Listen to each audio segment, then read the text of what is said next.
if it wasn't for Blair, we would have done a whole show to no one. I feel like we need to have why we work together as we a need team. to have a Blair represented like in a Star Trek episode or something where it's like it's all red alert and they're like ready photons or torpedoes, whatever, and then Blair would just be like, the shields aren't on.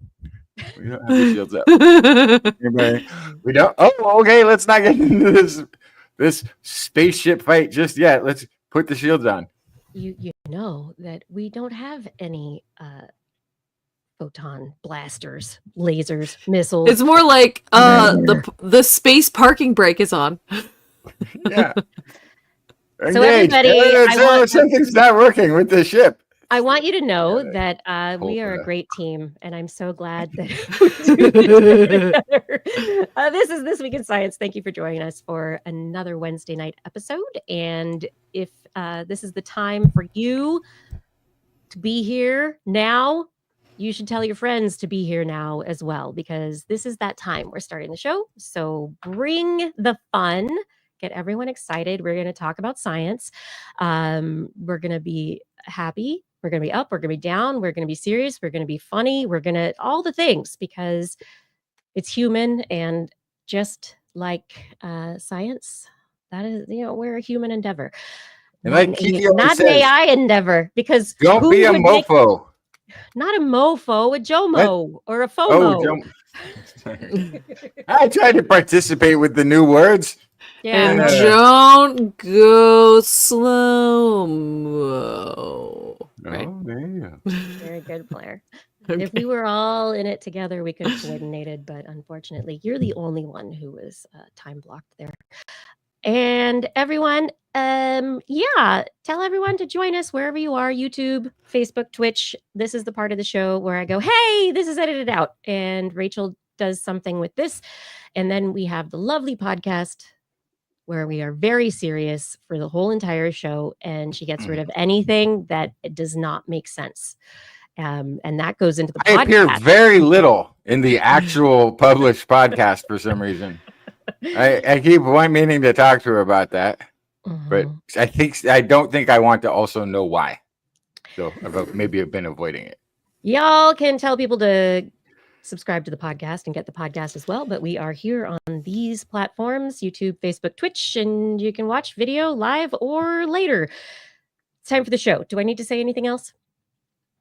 No, because we are actually live this time. Okay. Time for the show. Let's go in 3, 2.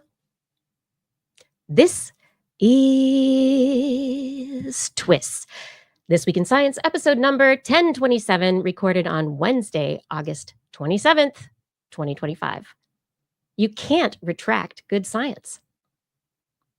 Hey everyone, I'm Dr. Kiki, and tonight we will fill your head with ape doctors, flying bird poo, and the mind's eye. But first, disclaimer.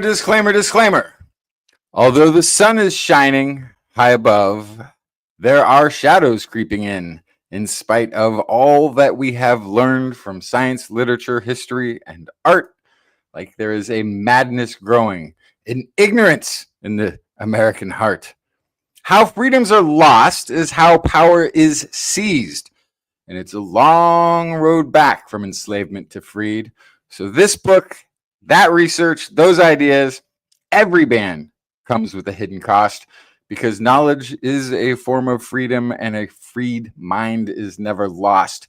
There are brilliant people in this world more than ever before. And one not too distant day, they will again be knocking on American doors. After the failure of the ignorant and the cruel, when the smart kids have had enough, the sun will still be shining high above. Meanwhile, down on Earth, it's This Week in Science, coming up next. I've got the kind of mind that can't get enough. I want to learn everything. I want to fill it all up with new discoveries that happen every day of the week. There's only one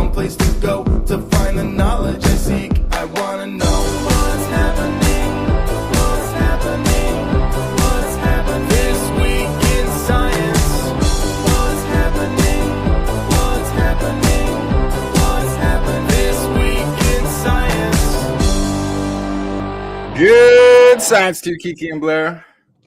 And a good science to you too, Justin, Blair, and everyone out there. Welcome to another episode of This Week in Science. We are back again to talk about all the science that we decided to bring to this show to talk about tonight. You know what? I absolutely love the optimism and the curiosity and the like big wonder. Oh my God, there's so much out there that science brings. And sometimes it is ridiculous and sometimes it is just downright important. But I love getting to talk about it. And thank you for being a part of this community and being here to listen to us talk about science. And I hope that you take something with you tonight. I brought stories about disappearing nature words, phantom limbs, brains and thumbs, chimp doctors, and pig lungs for people. What'd you bring, Justin? I forgot. I saw that phantom limb story. I'm excited to hear about this because that's a big one. That's a really big one. Yeah, it's very cool. Yeah. Oh, what did I bring? I have psychedelic therapy don'ts. Why getting COVID-19 vaccine is going to be possibly more complicated this year. And then I might talk about the first plague ever recorded in our histories. Ever? It's like kind of famous. The black one, or no, yeah, it's just the plague is what they call it. The plague. Yeah, but it was the most has another name I'm going to avoid using if I can. And a new segment, it's not completely new. New segment. Justin trashes a study. We've had fun, critiquing things in the past, but I like this new title. That's great. We could all have fun. Is that you printed it out just so you could crumple it up and throw it into the trash? Is that? No, it's worse. Nice audio. It's actually much worse. It was. I spent 3.5 hours trying to figure out why my brain didn't work, and trying to decipher how I kept how am I making so many mistakes and how am I reading this wrong? As I go back to check, the writing that I've done on this piece, I keep finding contradictory things, and it turns out the contradictions are all throughout the paper and wasn't the failings of my feeble mind. So it made me angry, and now I'm going to trash the study. I love that because I've had the same feeling about studies where I'm like, wait, am I dumb? Is this what's wrong with me? And then I go, no. Yeah, I feel like that's very relatable. That's like beyond scientific studies. We all get those emails from the boss where you're like, am I dumb or does this make no sense? You're like, and the thing that actually then I'll get into it, but the thing that made me maddest of all is that it's a Science Advances. It's a Nature publication. It's a science. It's supposed to have authors that review their work before they submit it. It's supposed to get accepted for publication by somebody who reads it. It's supposed to get peer reviewed. And Science Advances is editorial board is fast tracked. Science Advances is like the less. It's not science. It's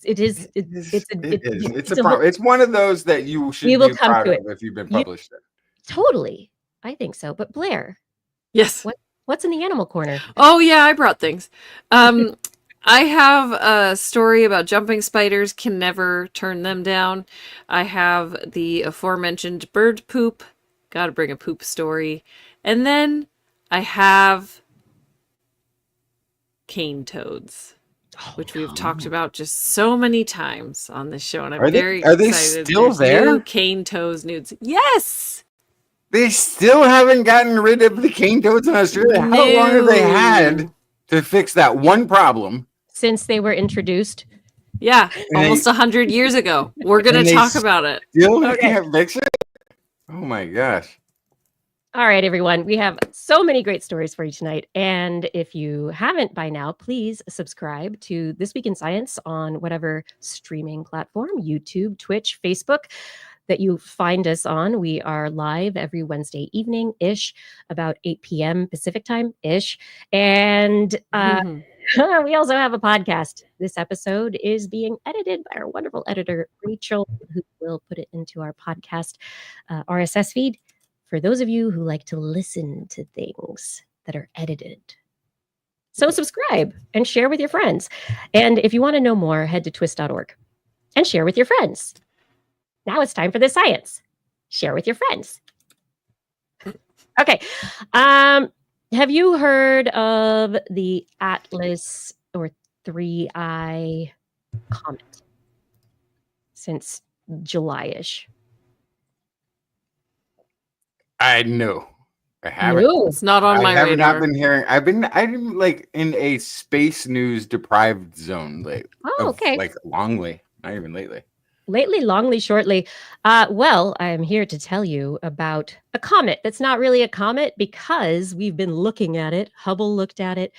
We set JWIST on it. But oh, what a newer observatory telescope for infrared stuff, Sphere X, who isn't supposed to be looking at our own solar system, but galaxies that are far, far away, that kind of scooped JWIST on the looking at this comet. And it's really been realized it's not really a comet. It's an interstellar interloper. Interloper. Interloper. So in early July, we had this incredible thing in the sky that everybody's been like, what is it? Where's it coming from? What's going on? And so, do you remember when Oumuamua came through and everybody That was the said, cigar-shaped one, right? That looked like a spaceship, kind of? yeah, and it was Is like, that what spaceships look like? no, I'm sure there are some that look Somewhere. like cigars. You're probably right. possibly. It was, because, space has so much friction. Anyway. Yeah, Hubble, but there's a weird thing, which is when you have a point at the end, it creates higher heat. You can actually blunt that heat. That's why have you ever noticed the space capsule when it comes down? No, it that's comes through down the on the blunt end. flat side. I know, because then the around it and then parachute. Yeah, dissipates It's all heat about more around friction it, kind of and than concentrating at one point. Anyway, so this is very actually apropos to the conversation about the Atlas, not comet.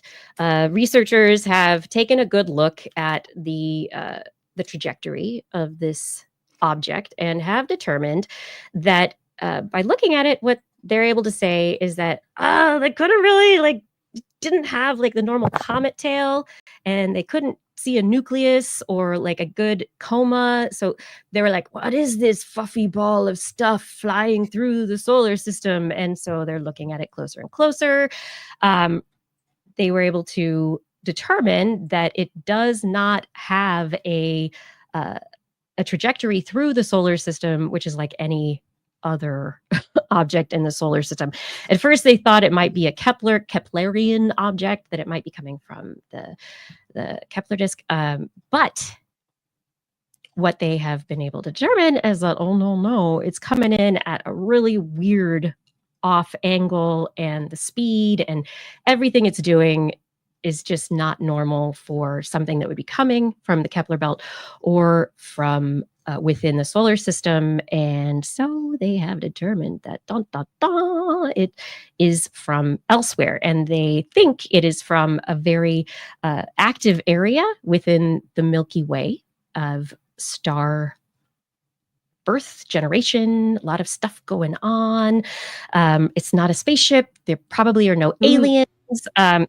But it's very interesting because this is the third such object that we have identified within our solar system. And looking at the spectroscopy of the elements that seem to be outgassing from it, normally you'd think as it's getting comets they have the tail of water ice. That water ice is sublimating, or heating up, and it is evaporating, coming off as it heats up and gets closer to the sun, as it makes the orbit around the sun, that it heats up and the tail of water ice comes off. And so usually they're very low in carbon dioxide-ish, carbon monoxide, whatever.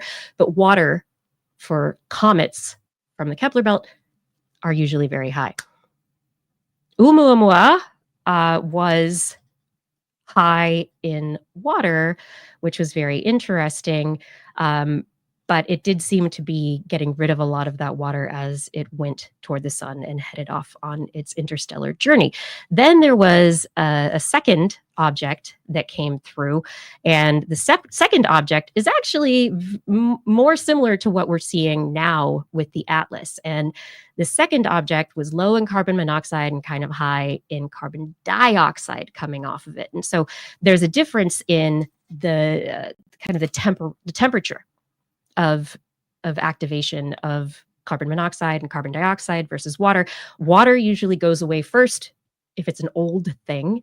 As it goes around, like the heat gets rid of the water. Carbon monoxide is usually the secondary thing that goes away, and carbon dioxide tends to stick around a little bit.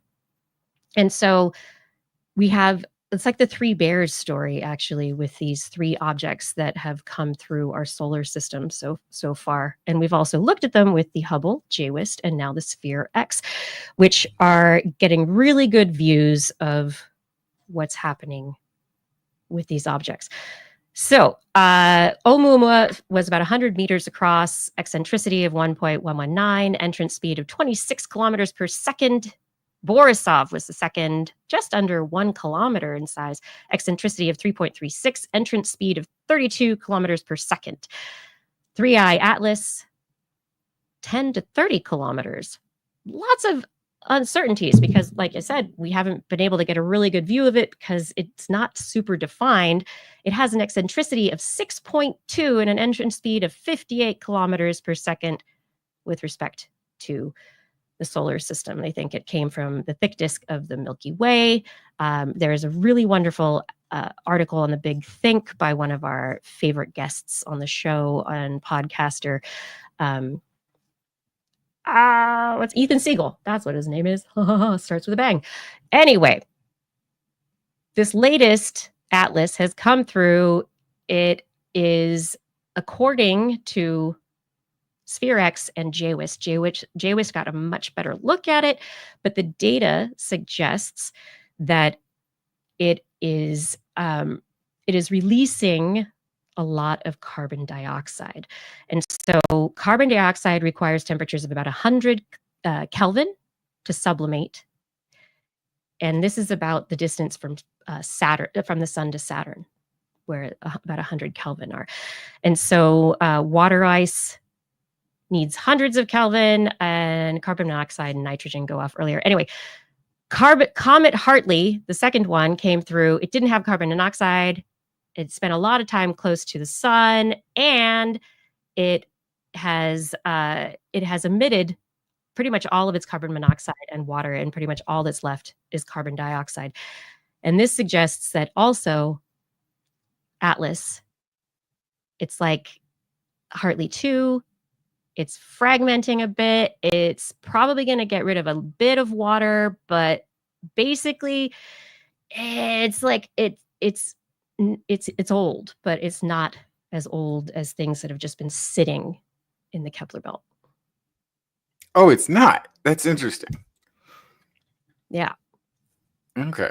Yeah, and so they say that or Ethan says, is it's going to leave our solar system. It's probably not going to change its composition significantly, and it's not aliens, and it's comet-like. Well, it is. It's an alien because it's not native to our.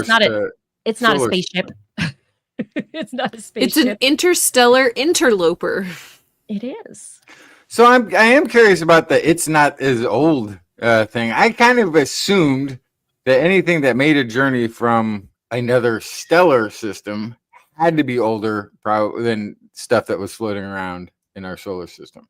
I would have assumed that. And I thought that's why it would have had those other gases going, versus the ones that are going to come in from Kepler are still going to have water, but they may also maybe just never got heated up before. I don't know. But it's been in space. It's been in, outside this, it's been in interstellar space. It hasn't been near a lot of stars necessarily. No, but it still seems like to make the journey, my gosh. And of course, over time, there's going to be sublimation and gases are going to, probabilistically take their exit. But at the same time, these interstellar visitors, how many stars have they been past? Where have they lost all their gases? And so what we're seeing is what Ethan says here. We've got Oumuamua looked very old, like it was in the final stages before evaporating completely. Borisov looked young, like a fresh Kuiper belt-like object just approaching a star's system's interiors for the first time. And Atlas kind of looks like it's in between. So it's not super, super old. It's older than Kuiper belt stuff, but it's not Kuiper belt young. It doesn't have, it's been traveling for a very long time, maybe even billions of years. And that's the thing. The light water ices have taken off, and now you've just got a lot of CO2. And now that you're talking about, like, a multi-billion-year-old journey could totally be made. That's not that hard. Especially at the speeds these things can be moving. My goodness. Right. And so, the speeds that I mentioned of their entry, it's relative to the orbital speed, the rotational speed of the solar system. So Atlas is really fast compared to other ones, and it's different, but we might see more of a tail as it gets nearer to the sun. But it's we won't probably get to see it because of where it'll be, because it'll be like exactly on the opposite side of the sun from us, and so we'll lose a view of it.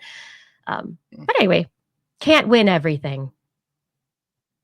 Yeah, who knows how many stars it's been by and lost mass. Yeah, we don't know.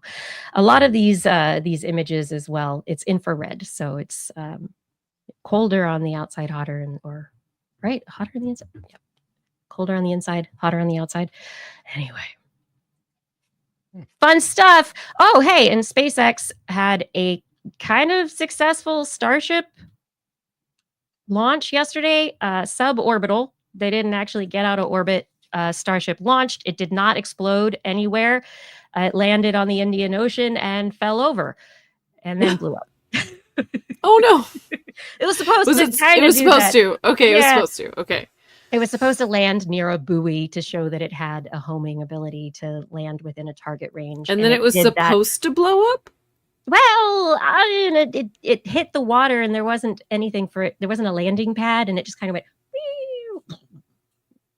That still sounds bad. There's somebody who's like, hey, this is why they need Blair on every team. Did we put down the big floaty cushions at the landing site? Yeah, I'm sure they're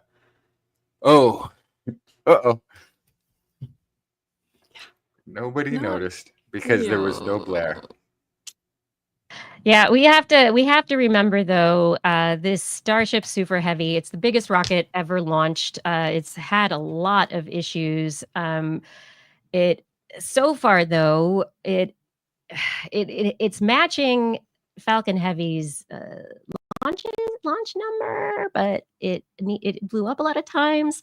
And I'm not really sure because people aren't really talking about it as to whether or not how big a payload it was carrying. It did have some dummy Starlink satellites that it was releasing to show that it could be a great launch vehicle for Starlink if it's never able to leave Earth's gravity well and take us to Mars.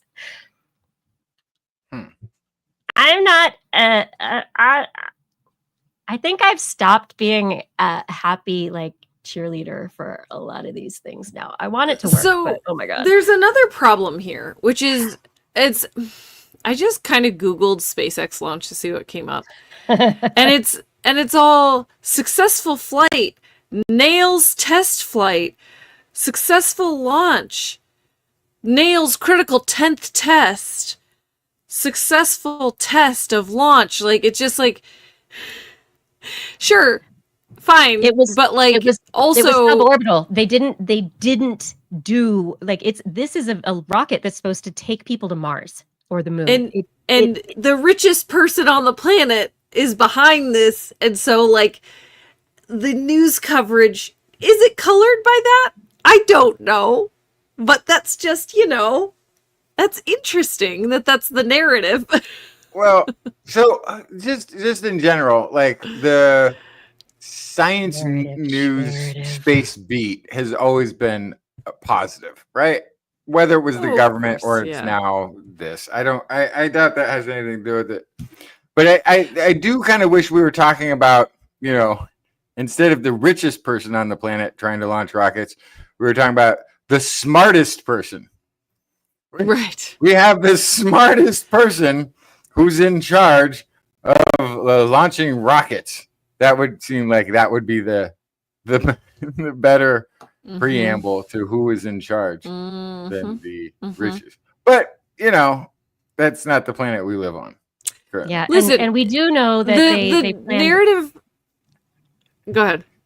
I was just gonna say we do know that they were having issues with the angle of the rocket as it went through the atmosphere. So we know that they did like a long, less angled trajectory so that it wouldn't have as much friction that would make it explode. And they've also been doing things like reducing the amount of payload. So where once they said, we will be able to take this massive amount of payload to space, and now they're like, oh, we're going to basically just be able to take the rocket. But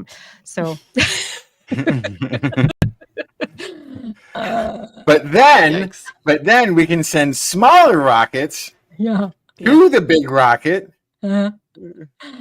And then what? And then we can release that payload from the small rocket. Just launch the rocket and then send everybody one at a time up in the space elevator. You'll be all set. There you go. Yeah. And if anybody has news to let us know the details, and if we're wrong and they've actually exceeded these expectations and understandings, let us know. I'm getting really, really frustrated with this because I want this to work. I want there to be a way to get all of the people who want to move to Mars there. Okay. Like that French I feel like that's mural. Increasingly more important. Yeah. Yeah. I see somebody in the chat is saying, sounds like it was a successful test if they met their goal. But my question is, did they set their goal to be met? Or did they set a goal that was actually ding, ding, ding, helpful ding, ding, ding. to where we're trying to get to, right? And if it's all about shareholders and futures and stocks, then you need to perform in a way that it looks like you're being successful. And so the bar is, and they have at a level that you can meet. Yeah. Exactly. Yeah. Mm-hmm. They can't lose the Artemis contract. They have to replace the SLS, which has been canceled. They have to there's nothing that can do the Artemis mission, and there's all this, and Boeing's not doing it. So it's kind of like if SpaceX doesn't, who will? There's this really interesting space, and if SpaceX loses, then that's going to be the company. It's done.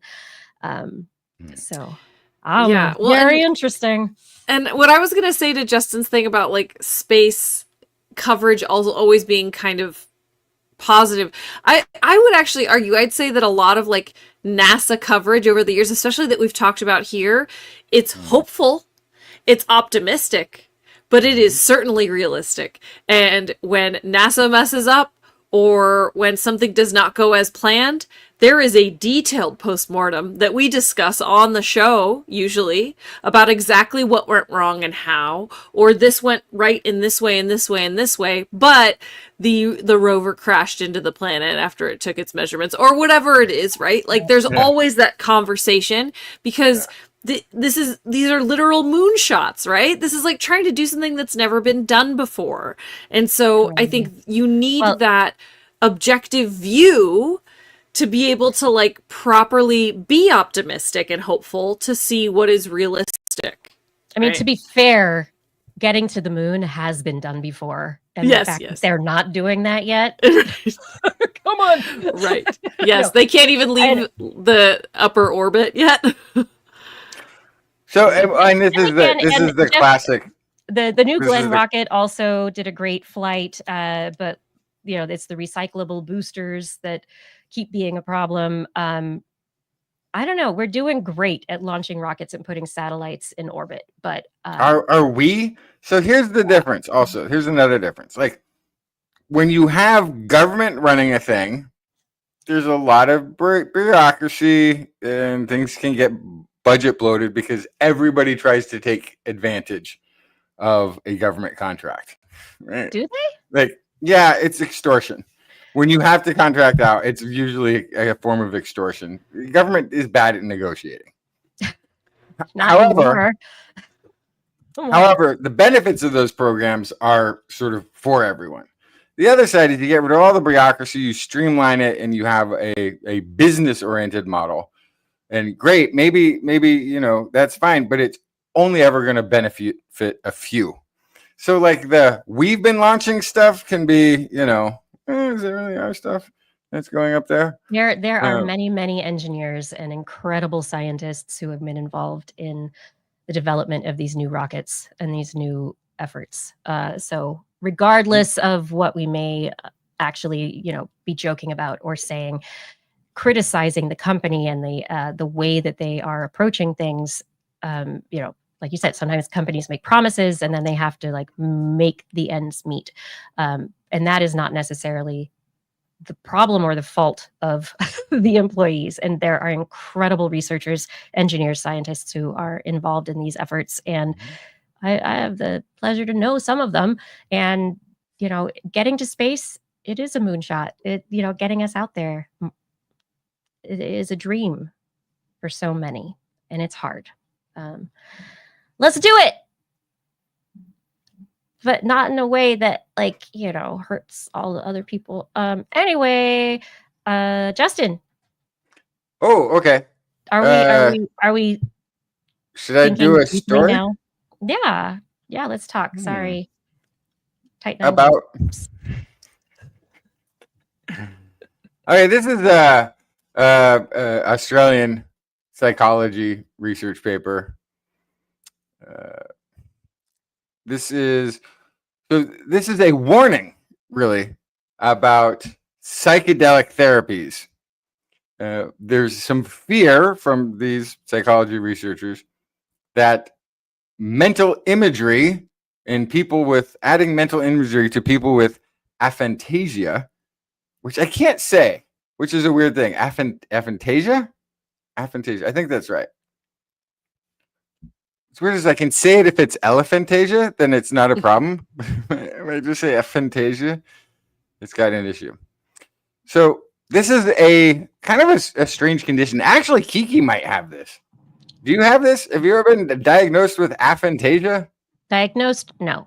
But I do have issues visualizing objects, things in my head.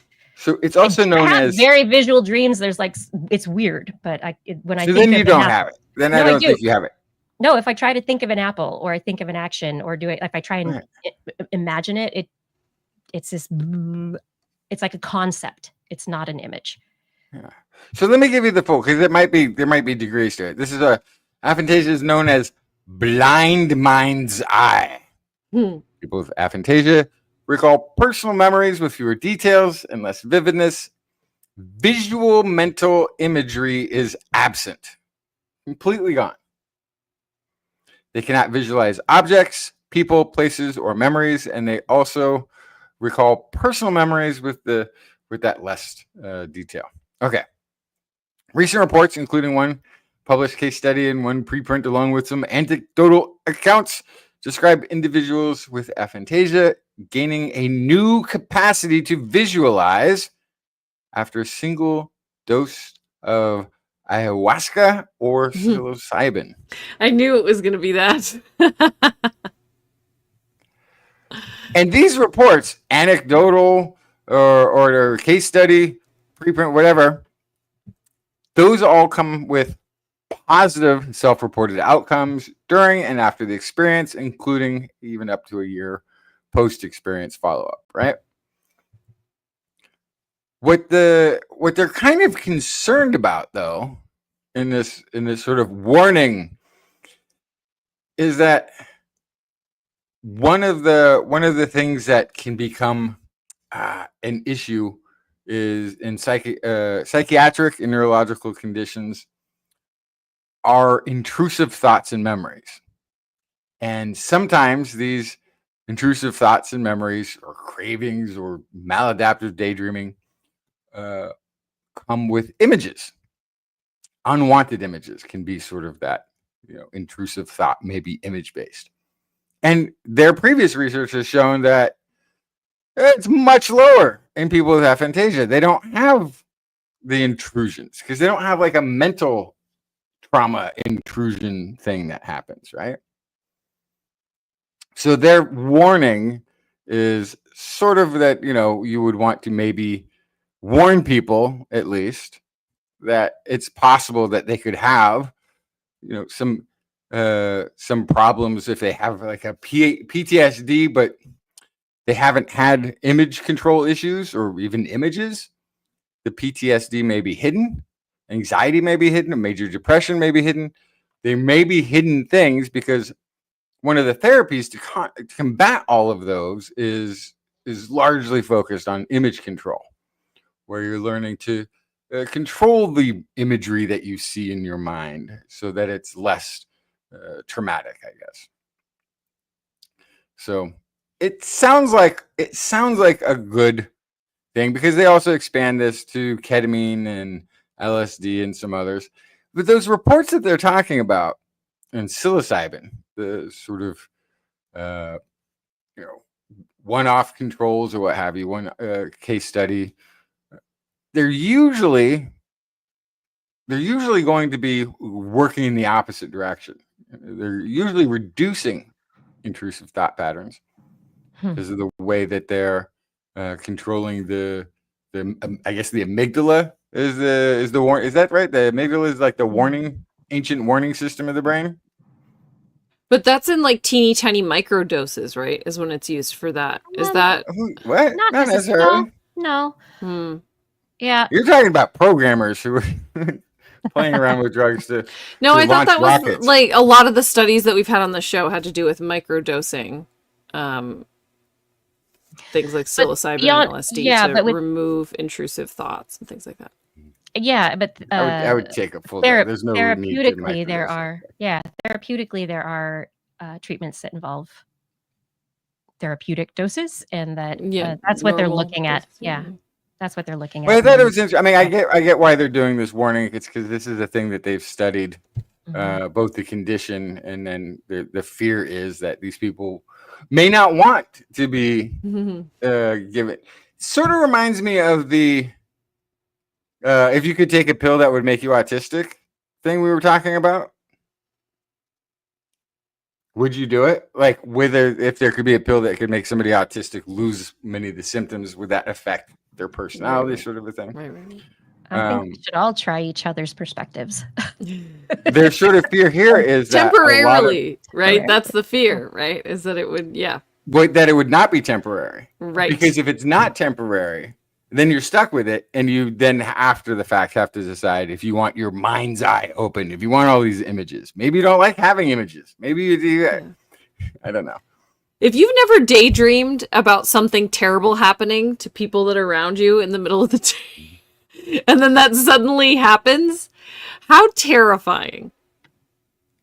Speaking from experience. Wait a second. What are you talking about? That's never happened to you? Are you especially as a parent? Are you like you've never just kind of like sat there and been and like watched an imaginary scene take place where your child like walks over and does something extremely dangerous? Like you've never kind of just like constantly, okay. Constantly.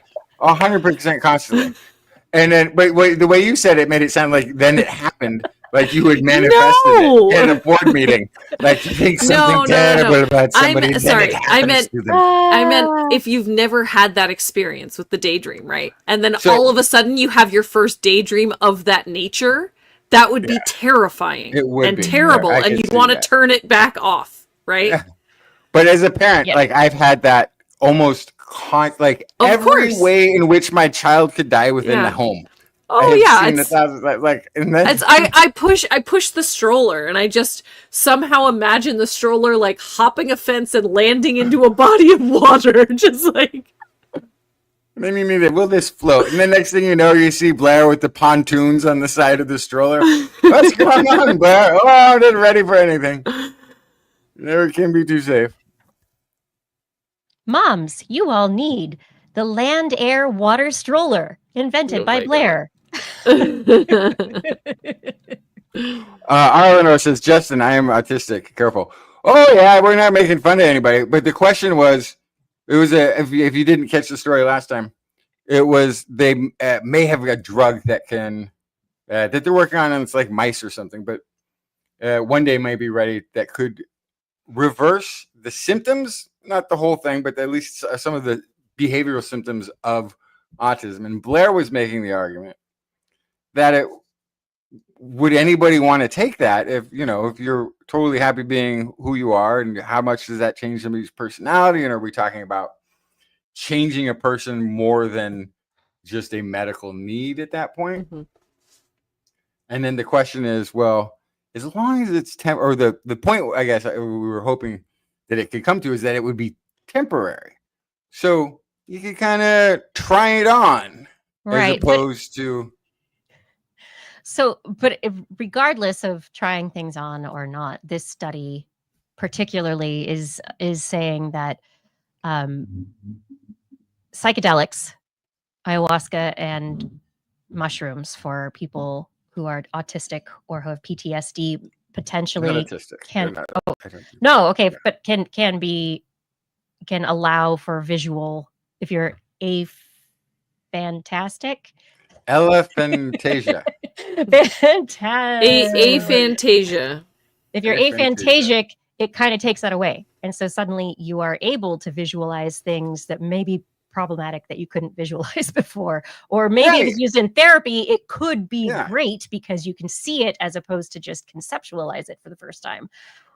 Yeah, and most people who have had this experience have had positive feedback, but it's a small number. And so they're just sort of saying that this needs to be part of the informed consent, right? Mm-hmm. So that you need to be aware that you may be suddenly having images in your mind never had before, that you haven't experienced before, and you might not like it, and it might not go away. Mm-hmm. Before like that sounds like a big deal, because then we can play might not go away game. Is really tough. Yeah, because then when we play the opposite game, then again, it's like, here's a drug, but you may no longer be able to picture things in your head anymore. Gosh. Yeah, that'd be so frightening. But then I'm like, there's going to be a little bit of freedom in there, too. No, I don't think so. It's a little bit frightening to think that... But if it was temporary? The other way. Yeah, but if it might not be reversible, that's a big deal. Now you're not talking about a side effect. You're talking about a life change. Jeez. Yeah. It's like taking LSD and having visuals forever.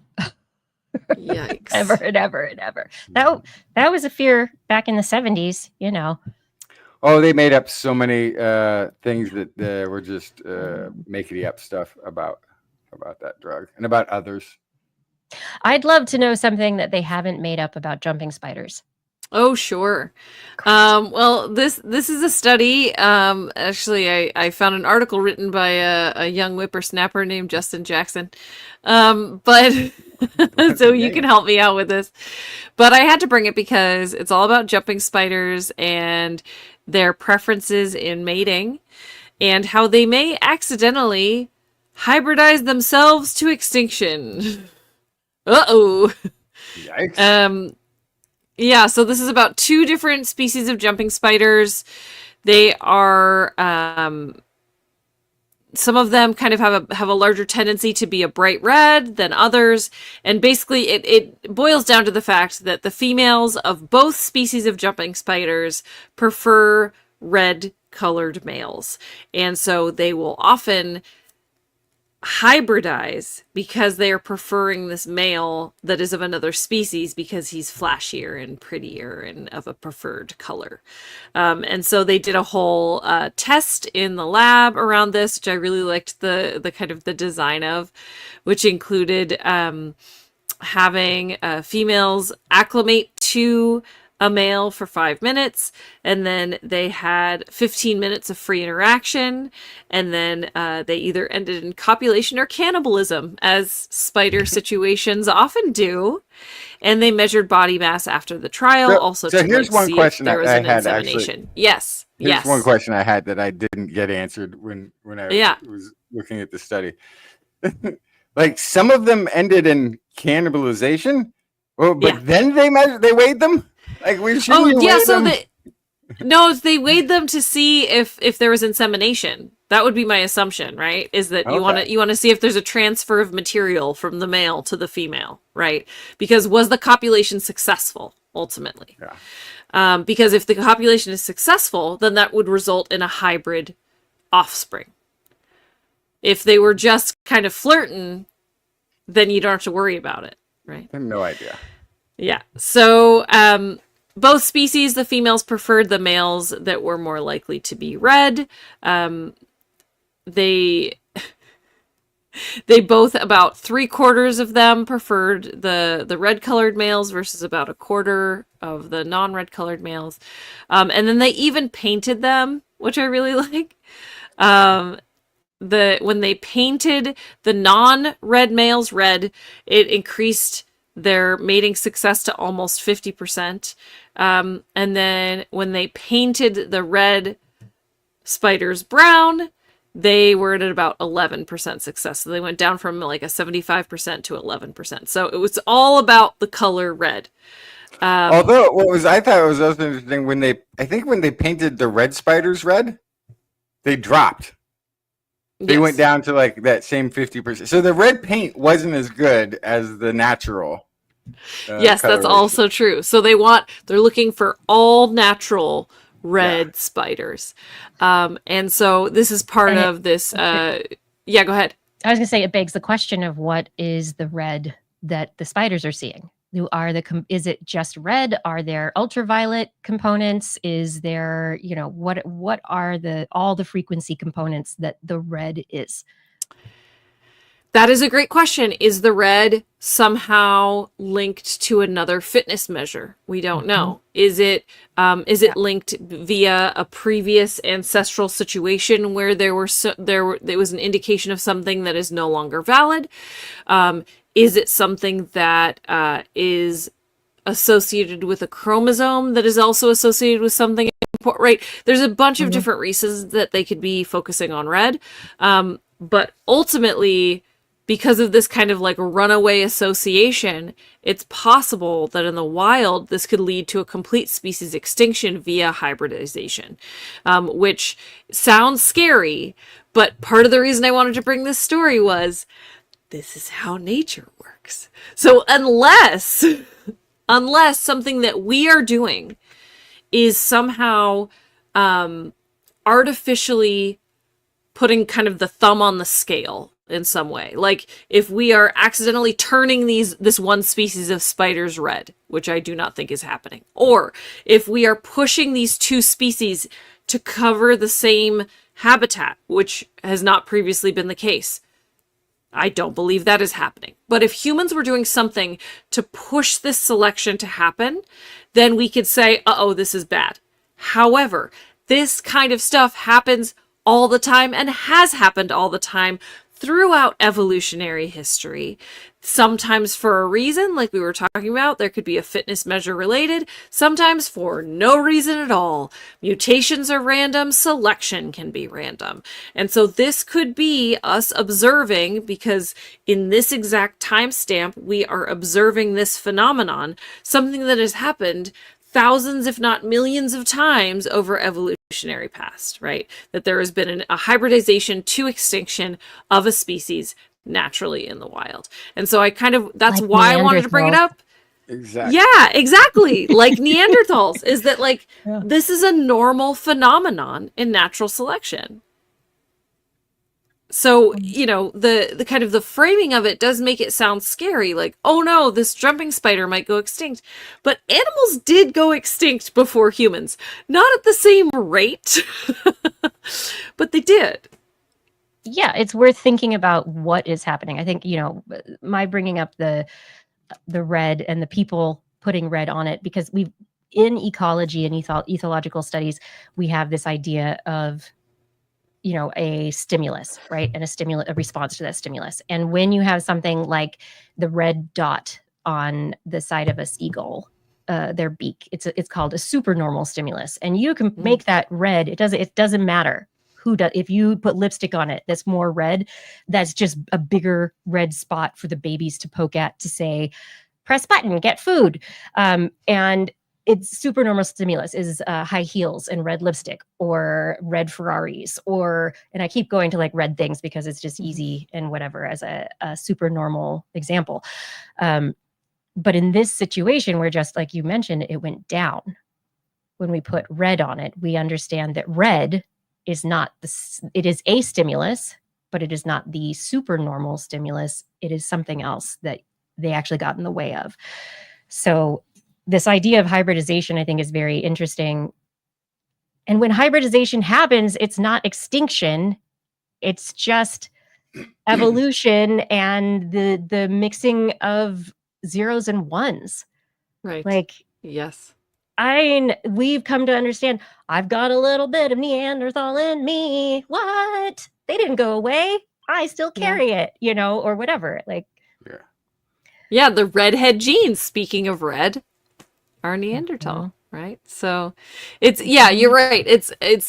You say hybridization to extinction because the kind of quote unquote pure version of this species wouldn't exist anymore. However, named it species, but what does that mean? Exactly. That is the kind of the quote unquote pure version of that species that we have picked in that exact moment in time. Who's to say how many hybridization events has happened in spider evolutionary history to get us to this point? We don't know.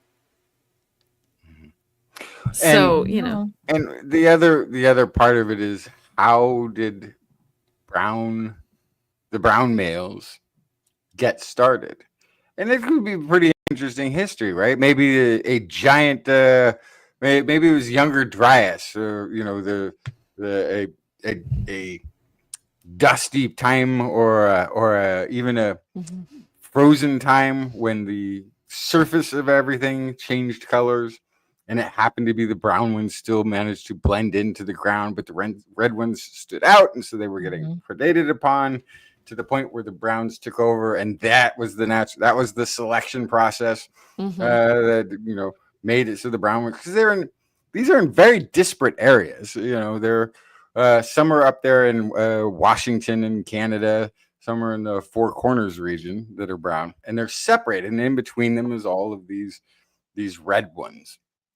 So at some point, it makes it look like their territory must have been much, much bigger than it currently is, and we're just seeing the red-brown spider ratio heading maybe back the other way, and not so much, like a give and take kind of a thing. It's a moment in time for us. Yeah. The yellow-billed magpies of the Central Valley, very different from all the other black-billed magpies everywhere else. And the other thing too that we're leaving out of this is extinction by female selection, right? Like, this is also very driven by one sex of the species deciding this, and so we can maybe even see that if we looked at the Neanderthal lineage, because you don't see paternal male lineages anywhere in the current modern, which would be tough to get to at this point anyway. So it may have been just, this is all speculation, but it could have also been like female Neanderthals preferring the young current modern humans of the day, Homo sapiens as we as we interacted. And it may not have worked the other way. The female humans may have been like, Neanderthals? No thanks. What about the spiders? What about the spiders? Who knows? They don't answer our questions. What do we want to say about the spiders? I'd like to tell you all that somebody had a pig lung transplanted into their chest, and it didn't go well. Intentionally. Yes. Oh, man, I thought this was going to be a good story. Well, it's the first time it's ever been, maybe it's been attempted before, but this is the first time that a genetically modified pig lung has been transplanted into a human recipient. The human was already brain dead and on life support systems. So the person had no reason to need this lung for survival at this point in time.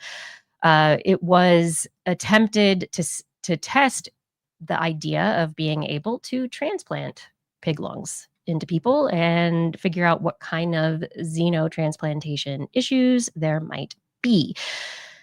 So pig organs aren't supposed to be the end all be all for getting people new organs.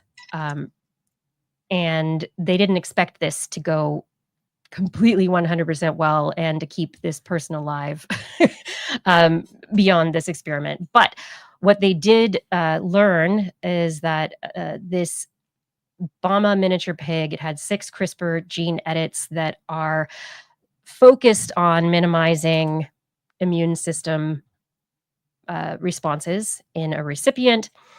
However, by 24 hours, there was a lot of edema, swelling that was occurring. They don't know whether or not that was the result of blood flow issues because of the transplant itself, or whether it was actually a rejection issue.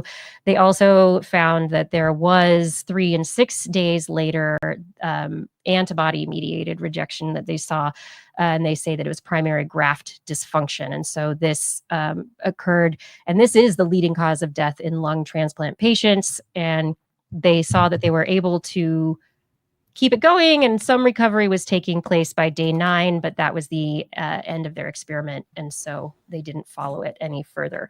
So the recipient, while brain dead and on life support, was also being given anti-rejection meds to modify and manipulate the response to the lung transplant.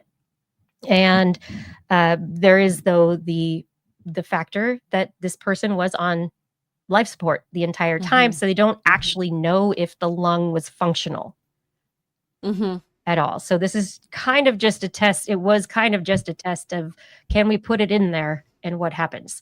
And even though it had been modified to minimize rejection, the recipient still said no.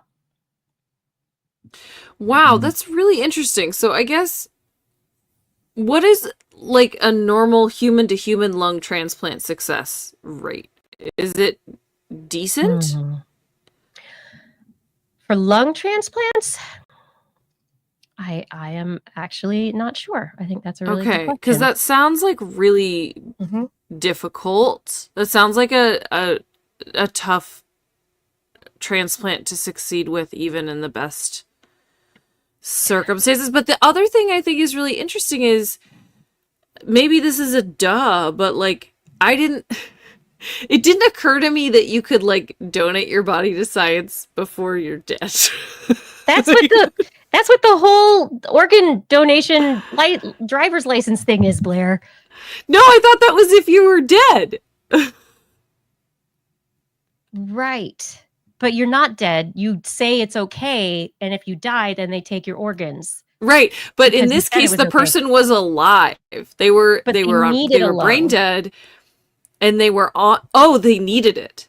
Yeah, they were the They recipient. didn't take it from a guy who was sleeping, Blair. Come on now. The guy got a pig lung.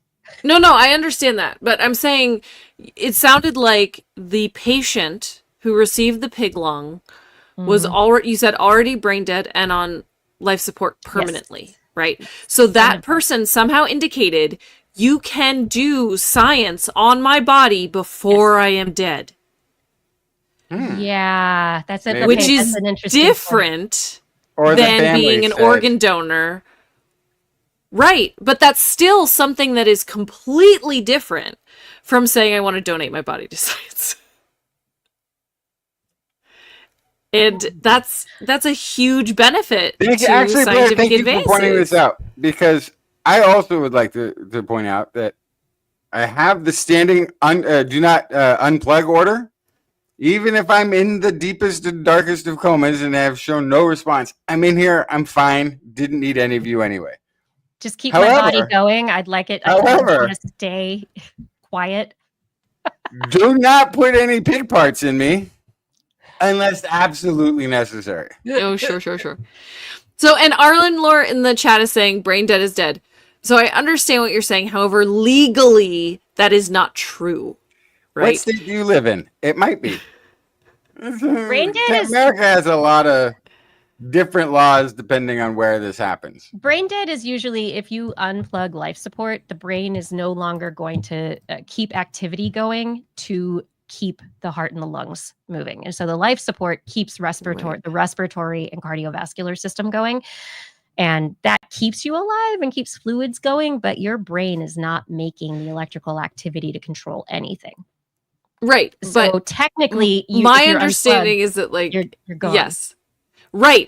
But you until have to be that unplugged. plug is removed, you are still alive. So Depends that's on your definition and what state. that's So that's here's what I'm the thing. saying is like you can't. Here's the Okay. thing. Here's the thing. Just if that was true, we'd be like, and yeah, actually, we have a congressman from what was that town in southern South San Francisco with all the graveyards? Colma. Colma. Thank you.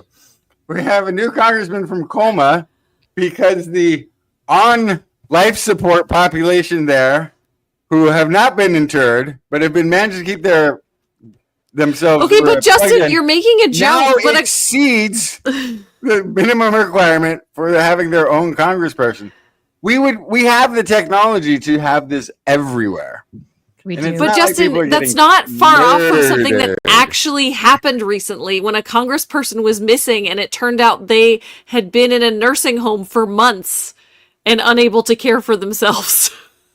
But still an want to hear active about congressperson. Yes. Oh So my you're making a joke, but that's close to our reality, actually. All right. So Blair, My you point- asked about the survival rate or success rate of lung transplants that are not pigs. That This is are all just to give Kiki enough time. I've had this for a collect the while, data. you people. So as of June 2014, median survival of 5.8 years of 89%. But it has been shown that chronic lung allograft dysfunction develops in about 50% of recipients about 5 years after lung transplant. And that's one of the major issues. So quality of life after about 5 years, as the immune system slowly decides that it's going to attack and eat the lungs, gets harder and harder. So Yeah. really See, I think not this is- long Not good. expectations. Yeah. Heart I transplantation don't know is how about this 12 translates, years. Mhm. but I feel like I would not handle because I never get sick. I assume that my body is like attacking anything that is it deems foreign. Do you have allergies?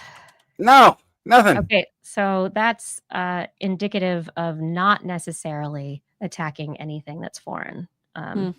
Allergies are a hyperactive immune system that's going after stuff. If you don't have allergies, you might do well with a transplant. Oh, Good well, to then think of it's okay. Well, I'm gonna change my order to fill me with as many young pig parts. I want the Young don't give me pig some parts. old pig parts. Make sure they're like I want a fresh, young, healthy pig part. If you're going to, Oh my Oh goodness. my gosh. And it I must don't be know. genetically modified. Justin, yes. you want to tell me a story real quick?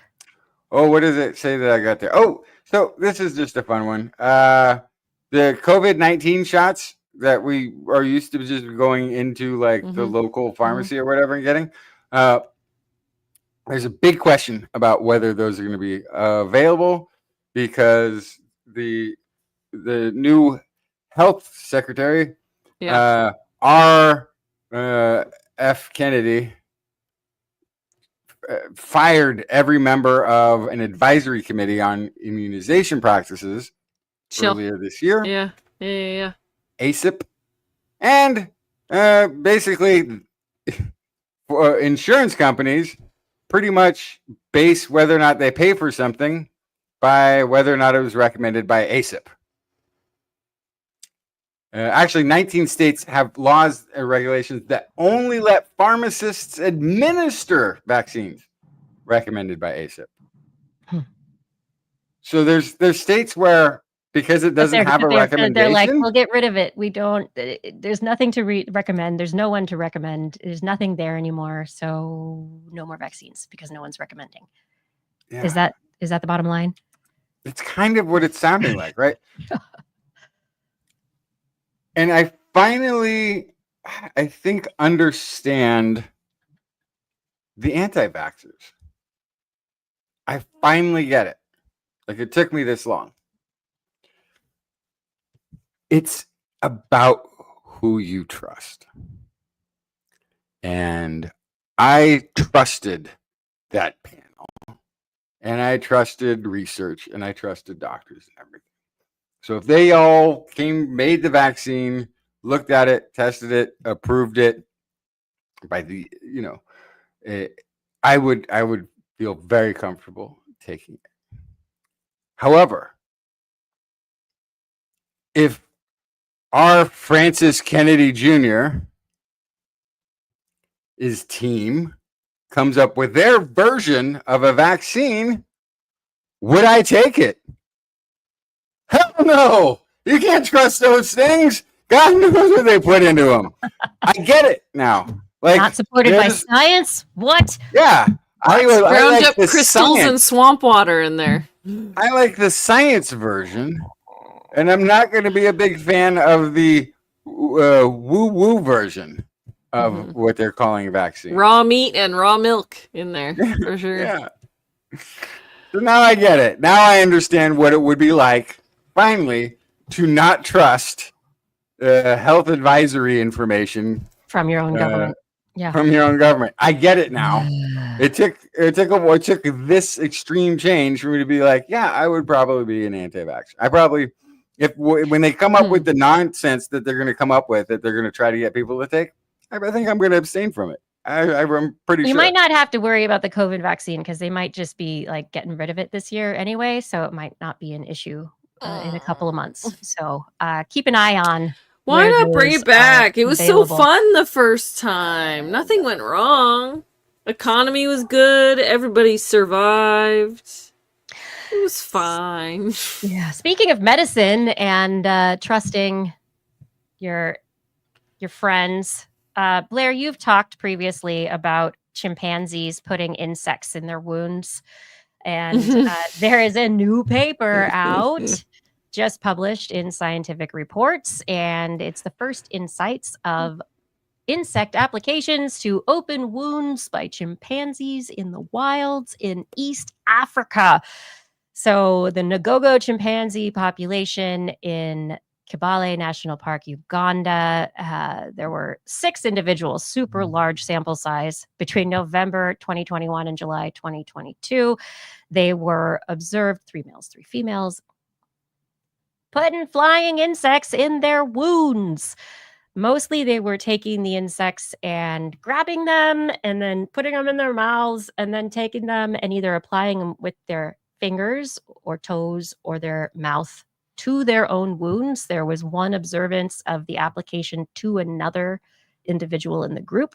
They observed also other individuals in the group watching while this was happening. So there's a question as to, is this how it's learned, kind of a thing? But the question is, why? What's going on? And what was interesting about this insect medicine is that we don't know. There was no testing of whether insect applications helped wounds heal any faster. But the chimpanzees, even though they put the flying insects, and it was only flying insects, never crawling insects, so only insects that had wings, they'd get them in their mouths. They didn't completely destroy them and smush them, but then they didn't eat them.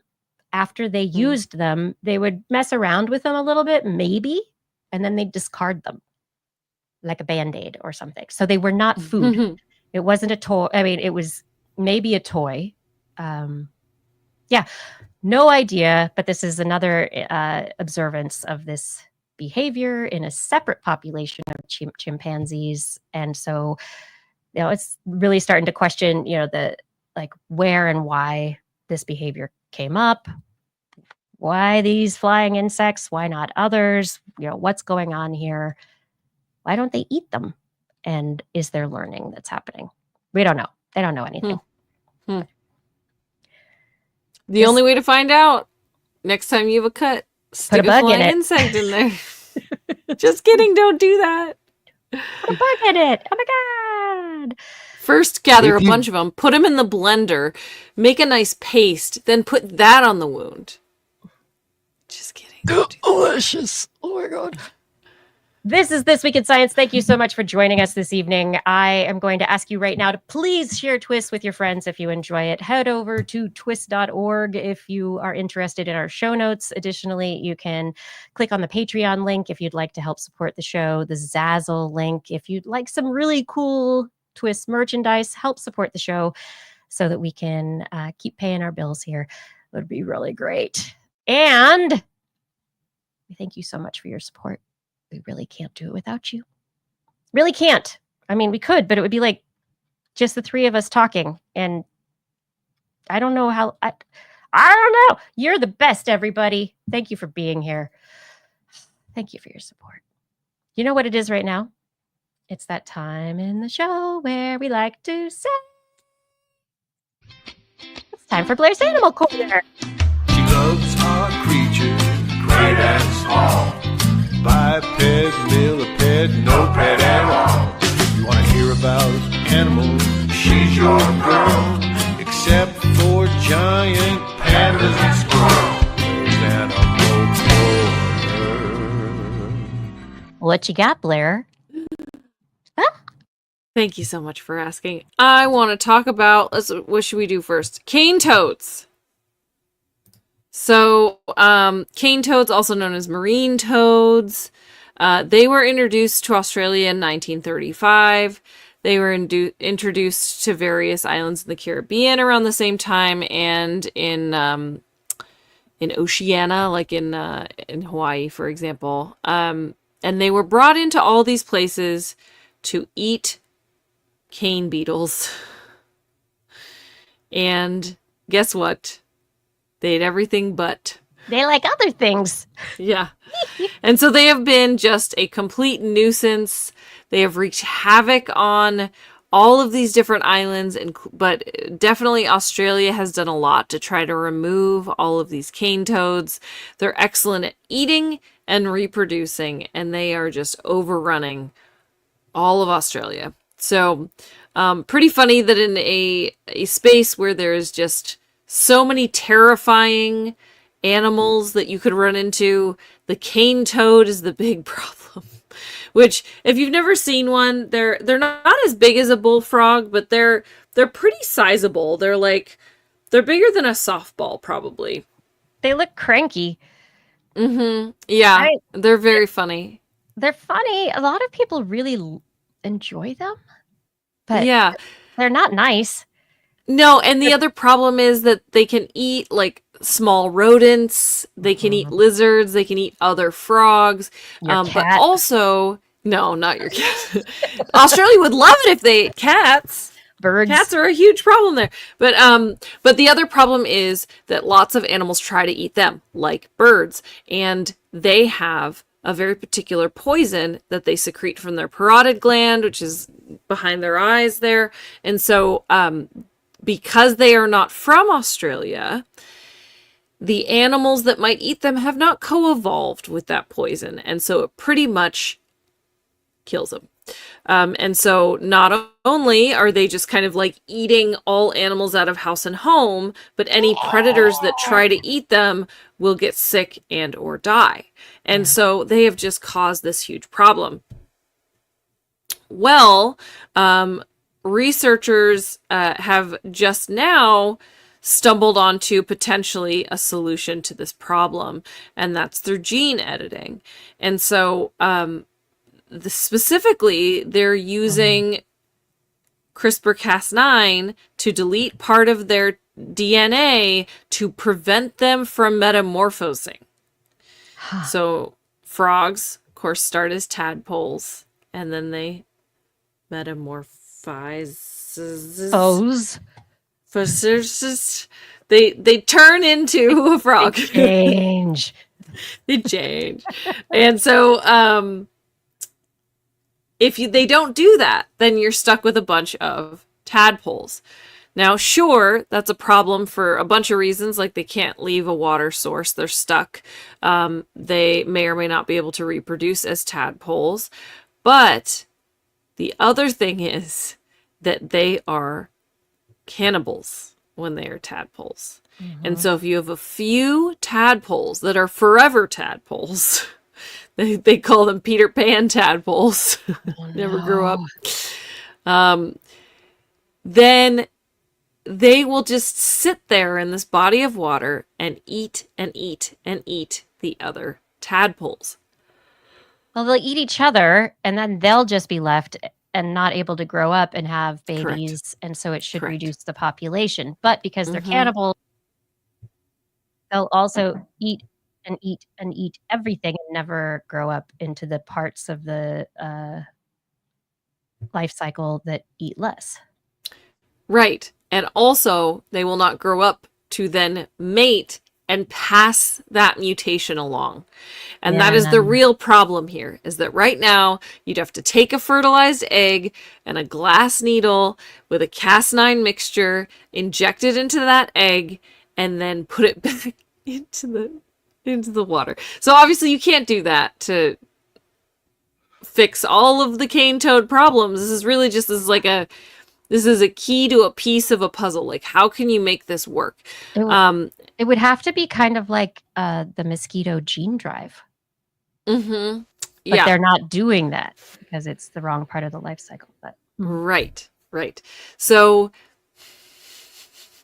basically all they figured out is in isolated ponds to be able to create nuisance tadpoles that will eat the other tadpoles and will not be able to grow up.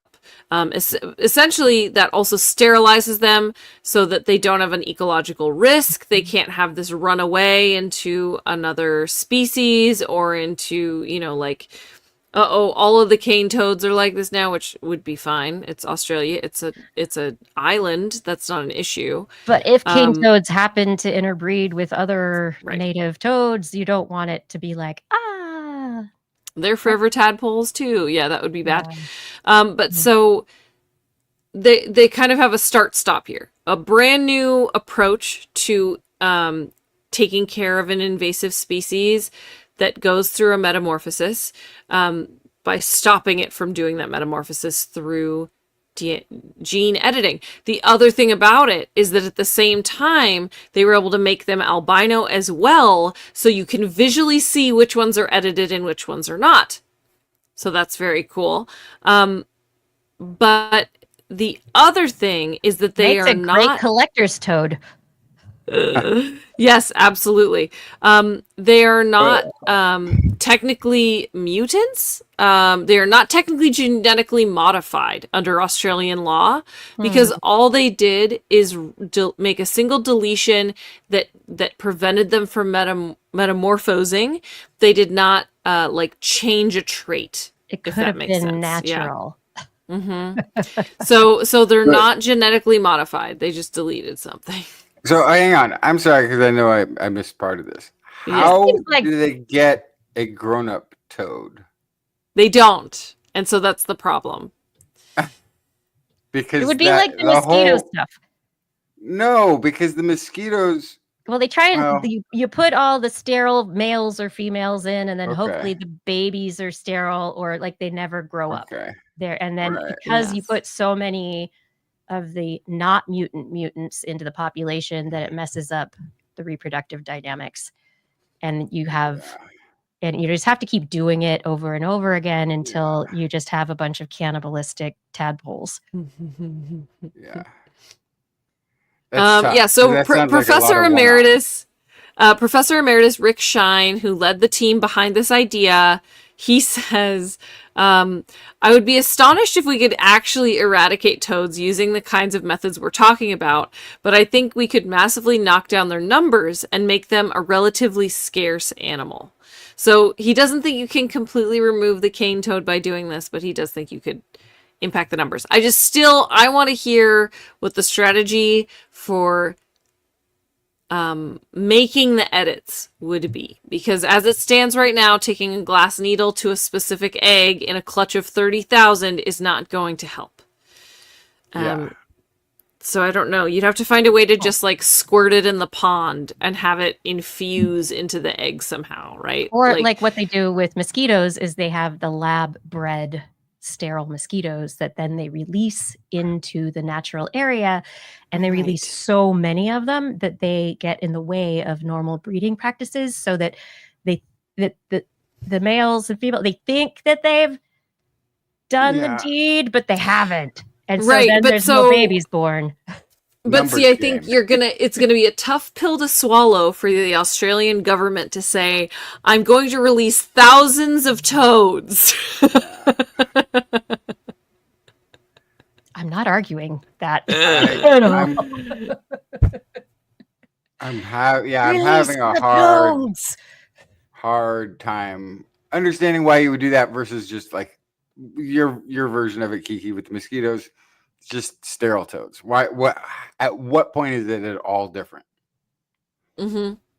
So especially since it's because it's Justin, it's specifically because the tadpoles are carnivorous. So the idea is that instead of just preventing a toad from reproducing, you're releasing a carnivorous tadpole that never grows up into a pool, and they will systematically eat every baby tadpole in that pool. Of any other kind. Okay, now it makes sense. Now I can see the path.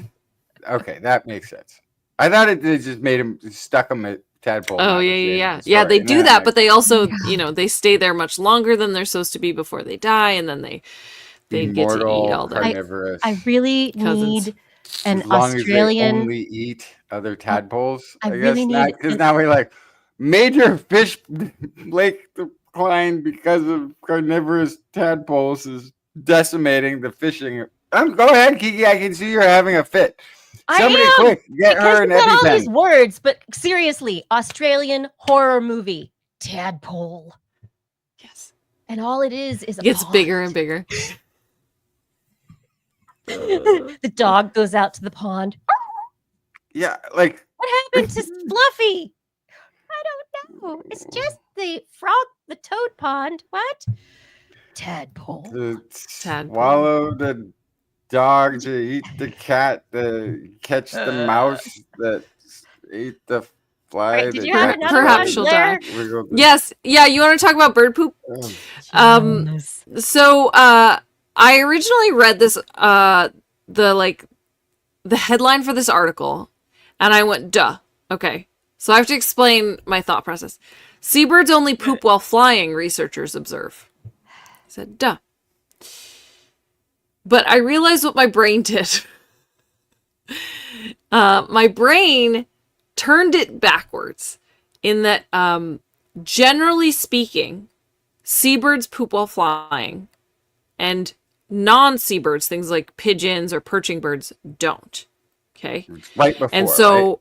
They lighten up. Right before. They want to lighten up, absolutely, and they don't do a lot of pooping while they're in the air. That's not to say you can never be pooped on by a pigeon that's flying over your head, but it is much more likely that you will get pooped on by a seagull than by a pigeon in flight. And so my brain was like, yeah, duh, seabirds poop while flying. But the piece here is the only. Seabirds only poop while flying. Seabirds do not appear to poop while perched or specifically while floating on the water. Now, what I love about this is that this was an accidental. Everything. Okay, go ahead. This is an accidental study. Okay, so already more research is needed. This is an accident. That can't be true. So, researchers were studying how seabirds run on the sea surface to take off, which is mechanically a really weird thing that birds do. Is I'm an albatross, or I'm a seagull, or I'm a puffin, and I'm sitting on the water, and I all of a sudden decide I'm going to start flying in a second here. And so you kind of swim, which turns into a run, which I'm kicking my feet on the top of the water, and I'm flapping, and I get in the air. And so that's like, mechanically, it's a really weird thing that they can do, that they can go from floating on the water to flying. And so researching that, watching videos, Leo Osaka from University of Tokyo found that they were dropping feces frequently, which, like, it's a bird, duh. But then the more that he looked at it, the more he thought the pattern was really interesting. And what he found was, these are specifically streaked shearwaters. They poop while flying. They do not poop while they're floating on the water. And they do it every 4 to 10 minutes. So this is where I have to bring in the numbers. Because he was noticing this, he put eraser-sized backward-facing cameras strapped to their bellies on 15 streaked shearwaters, so 15 birds. Already not sounding like an excellent sample size. It's okay, but it's not excellent. Also, just this one species, I will say. And he recorded and analyzed around 200 defecation events. Now, I did some math. It's time for math in Blair's Animal Corner, okay? Yeah! So, Poop math. if they are pooping every 4 to 10 minutes, all right, and he looked at 200 defecation events. Now, in a day, there is 1,440 minutes. So if you're doing the long one, they're only pooping every 10 minutes. This equates to, cumulatively, slightly more than a day in this bird's life. In the number of... And then if you divide it by 15, oh my god, so then it's like... Hold on, I have to finish my math. So now if I divide that by 15, right? So now we have, about 100. And then you divide that by 10, it's only like 10 defecation events per... No, wait. 10 hours per bird. I lost my units. I need to stoichiometry this again. But basically, my point is the amount of time that they're doing this. Here, let me fix this. So, okay. So we have every 10 minutes. Okay. We have 200 events. So that's roughly 2,000 minutes of footage. Okay. Divided by 15. That's only 133 minutes per bird. That's 2 hours a bird. There we go. So this is not a good amount of data, ultimately. Like 200 defecation events sounds really good, but once you dig down into the math, now you're stuck with like, I watched each bird for cumulatively like 2 hours. Like that's not very good, right? So yes, it's every 4 to 10 minutes, but that's for this very specific snapshot in this very specific subset of this very specific species, right? And now, all that to say, yes, go ahead. I was gonna say, and like, you're only looking at them during a particular season, which may be a season where they're doing more foraging and more activity, and bird defecation is a lot of urea, so a lot of like ammonia, like nitrogen compounds, which are going to be the metabolites from muscle use. And so maybe when they're flying more, they poop more, so it's like part of just the metabolic energy, like sustaining the homeostasis of an energetic flight over the ocean over a period of time. Yeah. So, but there's right? There's pieces here that are interesting. So, for example, they estimated that the birds excrete about 30 grams of poop an hour, which is about 5% of their body mass. And some seabirds spend hours or days in the air. And if they are doing that, then they do indeed need to excrete as often as possible, because if you are a bird that weighs a pound, every 30 grams counts, right? And so that is an important piece, that you have to constantly be dumping anything extra to keep your weight down, right? So that makes sense. And another side to this is from the like metabolism physiology point of like the human kidneys and processing just blood flow through the kidneys, is that you process the entire body's blood supply within 20 minutes. So every 20 Right. minutes, you get like a new fresh supply of urine. So if you're flying and you're doing all sorts of stuff, then, you know, Right. maybe it's equally, you know, how much are their kidneys working? Because this is the Right. cloaca, the common urogenital tract. So this is everything. Poo, pee, blah, blah, it's all together. Yeah, absolutely. Yes. So the other thing that I thought was really interesting about this is that, again, I'm going to call this anecdotal because of the amount of data that we have here, but they found that on several occasions in their recordings, the birds took off solely for bathroom breaks and then returned to the water within a minute. So they came off of the water to poop and then came back. So they are intentionally avoiding pooping while floating. This is really interesting. This isn't just, I am flying, therefore I need to poop. This is, I have to poop, therefore I need to fly. And so, as Usaka says, they have to flap their wings vigorously to take off. It exhausts them. The amount of energy it takes to take off as a bird is enormous, right? And so that means that the risk of excreting in the sea outweighs the effort to take off. So there has to be a good motivation to want to fly just to poop. And so there's a bunch of different theories of why that might be. It might be because it would foul their feathers, right? Because like whatever compounds are in the poop, if that touches their feathers at the same time as water, their feathers could actually end up wet. It could ruin the kind of hydrophobic character that the feathers have by exposing it to some of the compounds in the pee and poo, right? It could also, and then the seals and the fish. yes. And so all that the was the other one. Yeah. They don't want to give away their location, right? Or it could just be mechanical. Maybe it's easier for them to release their bowels while they're flying versus when they're on water. Like it's I myself have never tried to poop while swimming, but maybe it is more difficult. I don't know. Someone would have to tell me about what that experience felt like. But it's possible that having the water pressure right up against the cloaca could make it harder to release feces, right? So, sorry. I like that. The human body doesn't like to release while standing. Right. I mean, there's a certain like angle. Anyway, you would think what, Justin? Well, I think I like the first version because if you poop in the water and then the wave hits you, you're like Poopy. you could get covered by your own poop pretty quick, or your neighbor Yeah. could be, or whatever. Yeah, absolutely. Kevin Reardon in the chat says you'll never get pooped on by a seagull unless you're on a sailboat. I do have one anecdote of somebody in the driver of a car I was a passenger in.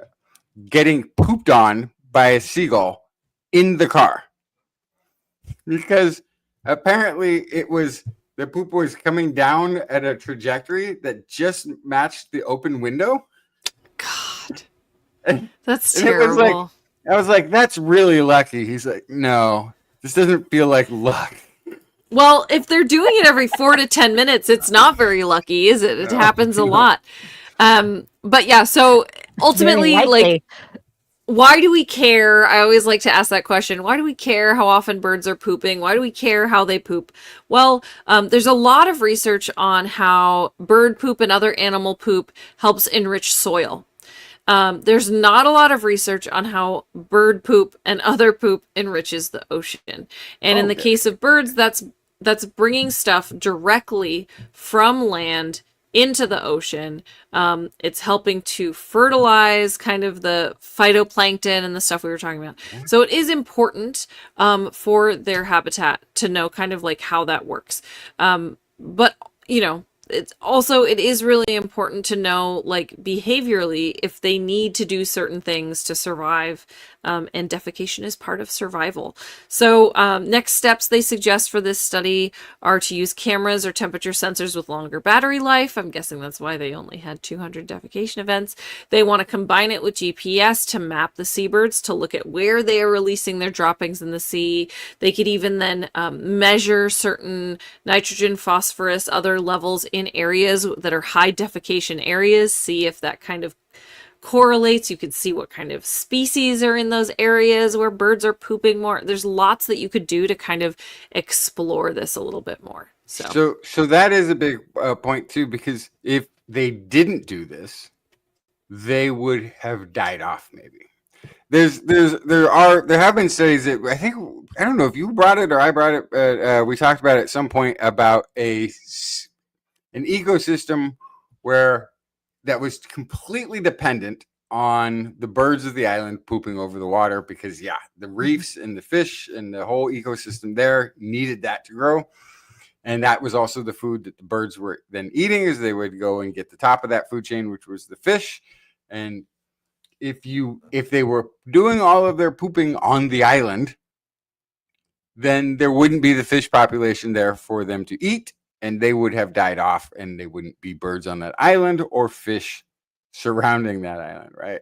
Or the reef system. So it could also just be that's their role in their ecosystem, and if they didn't participate in it, they wouldn't be here if that wasn't what they did. Right. Yeah.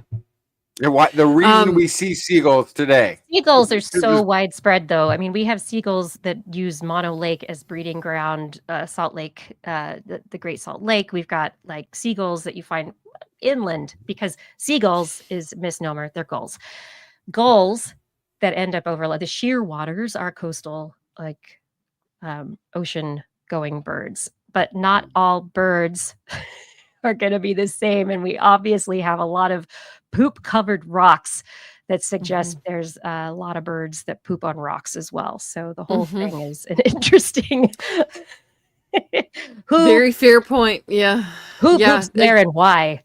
Yeah. Yeah, but I mean, I will argue pooping on a rock is different from pooping on the ocean. And so I think that is definitely the poor language in kind of the coverage of this study was talking about that as a binary. And of course, those are not the only two options. You can poop on a rock, you can poop on a tree, you can poop on a boat. There are lots of places that you can poop that is not just the ocean or the air. Yeah. Claire, this is like your book. Where can I poop? It's my Dr. Seuss. You can poop on a boat. Book. You can poop on a rock. You can poop on. You can poop in the air. Yeah. And I will answer one question in the chat. Does poop float or sink? So it depends. Bird poop is, in this case, this particular kind of bird poop, but usually bird poop that is eating a wild diet is essentially liquid. It's like a white liquid. Like Kiki was saying, it's a mixture of urea and poop.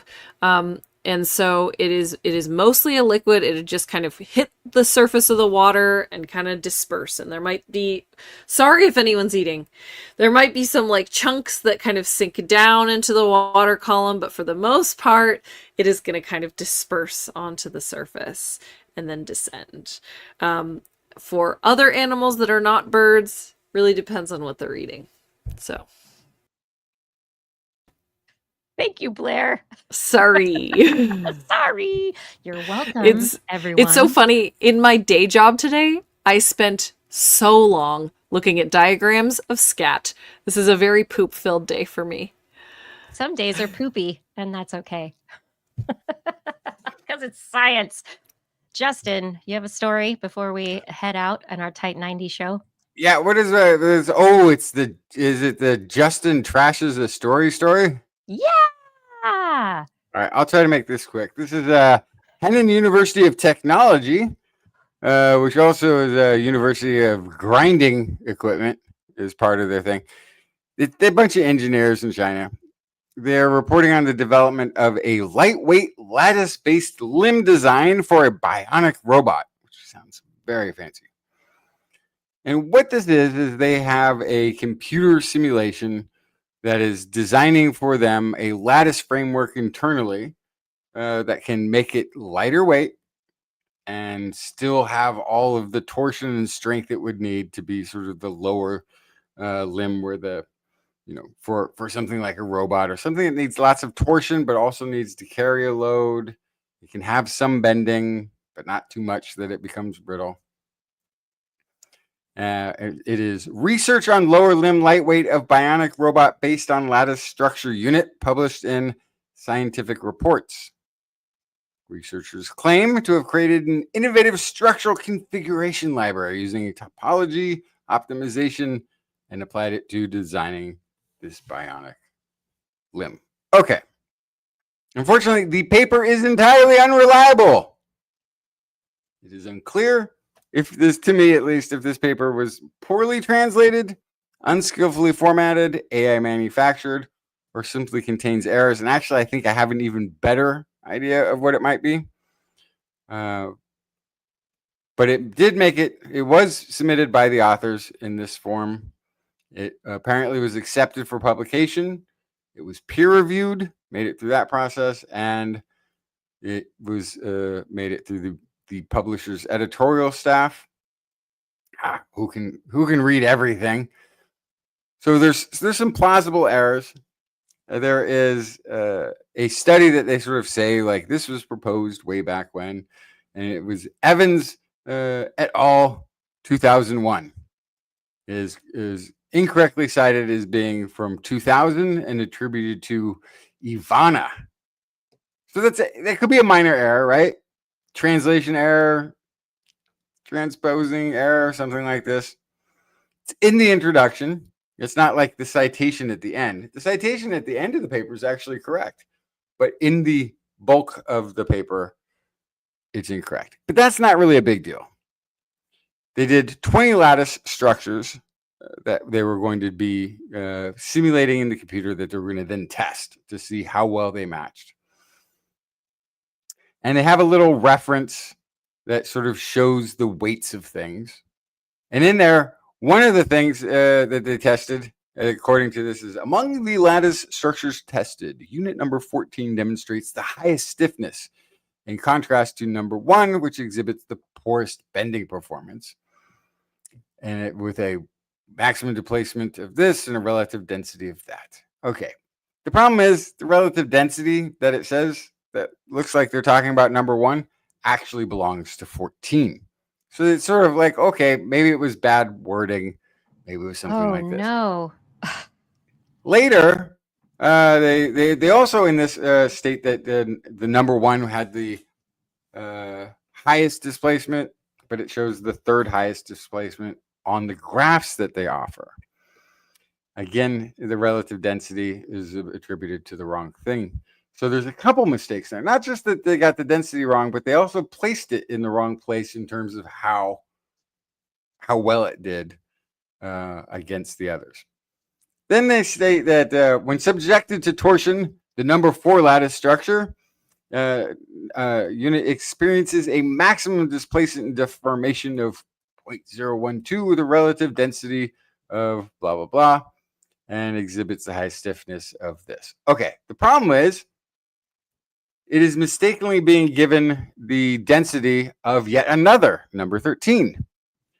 So it's again confused the density of the one that it keeps kind of going back to and talking about as being a top performer, which is number 14. So further issues, there's a detailed table showing the optimization. It says the volume has been reduced by 23%, which is fine. That seems to match. Its stiffness was increased by a factor of 1.97, but there's never any point in which they explain how that the stiffness was increased by a factor of 1.9. There's no data backing up the stiffness increase. It doesn't seem to be related to any of the supply data.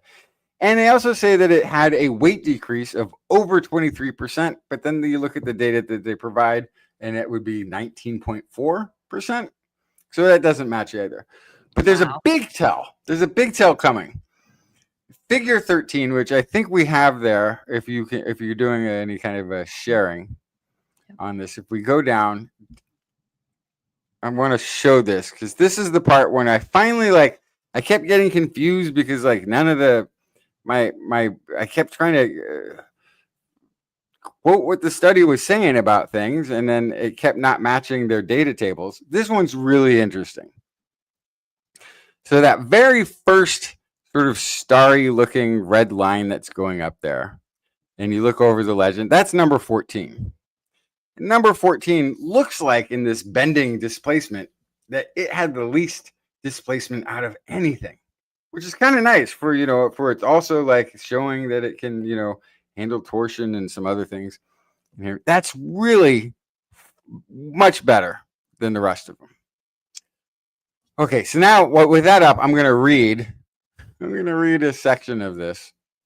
The paper states that in figure 13 presents the low displacement curves under 3 bending points. A considerable difference in deformation behavior was observed among the specimens. Specimen number 3 exhibited the greatest bending deformation, while specimen number 16 experienced the least deformation, recording only 1.278. But where is 16? 16 is not the first. 16 is not the second. 16 is somewhere in there. But the one that they have there that has the greatest deformation. It's top, actually. It's one of the higher. Yeah. It's Anyway, 14. it's near 14. Yeah, 14 is the least. Right.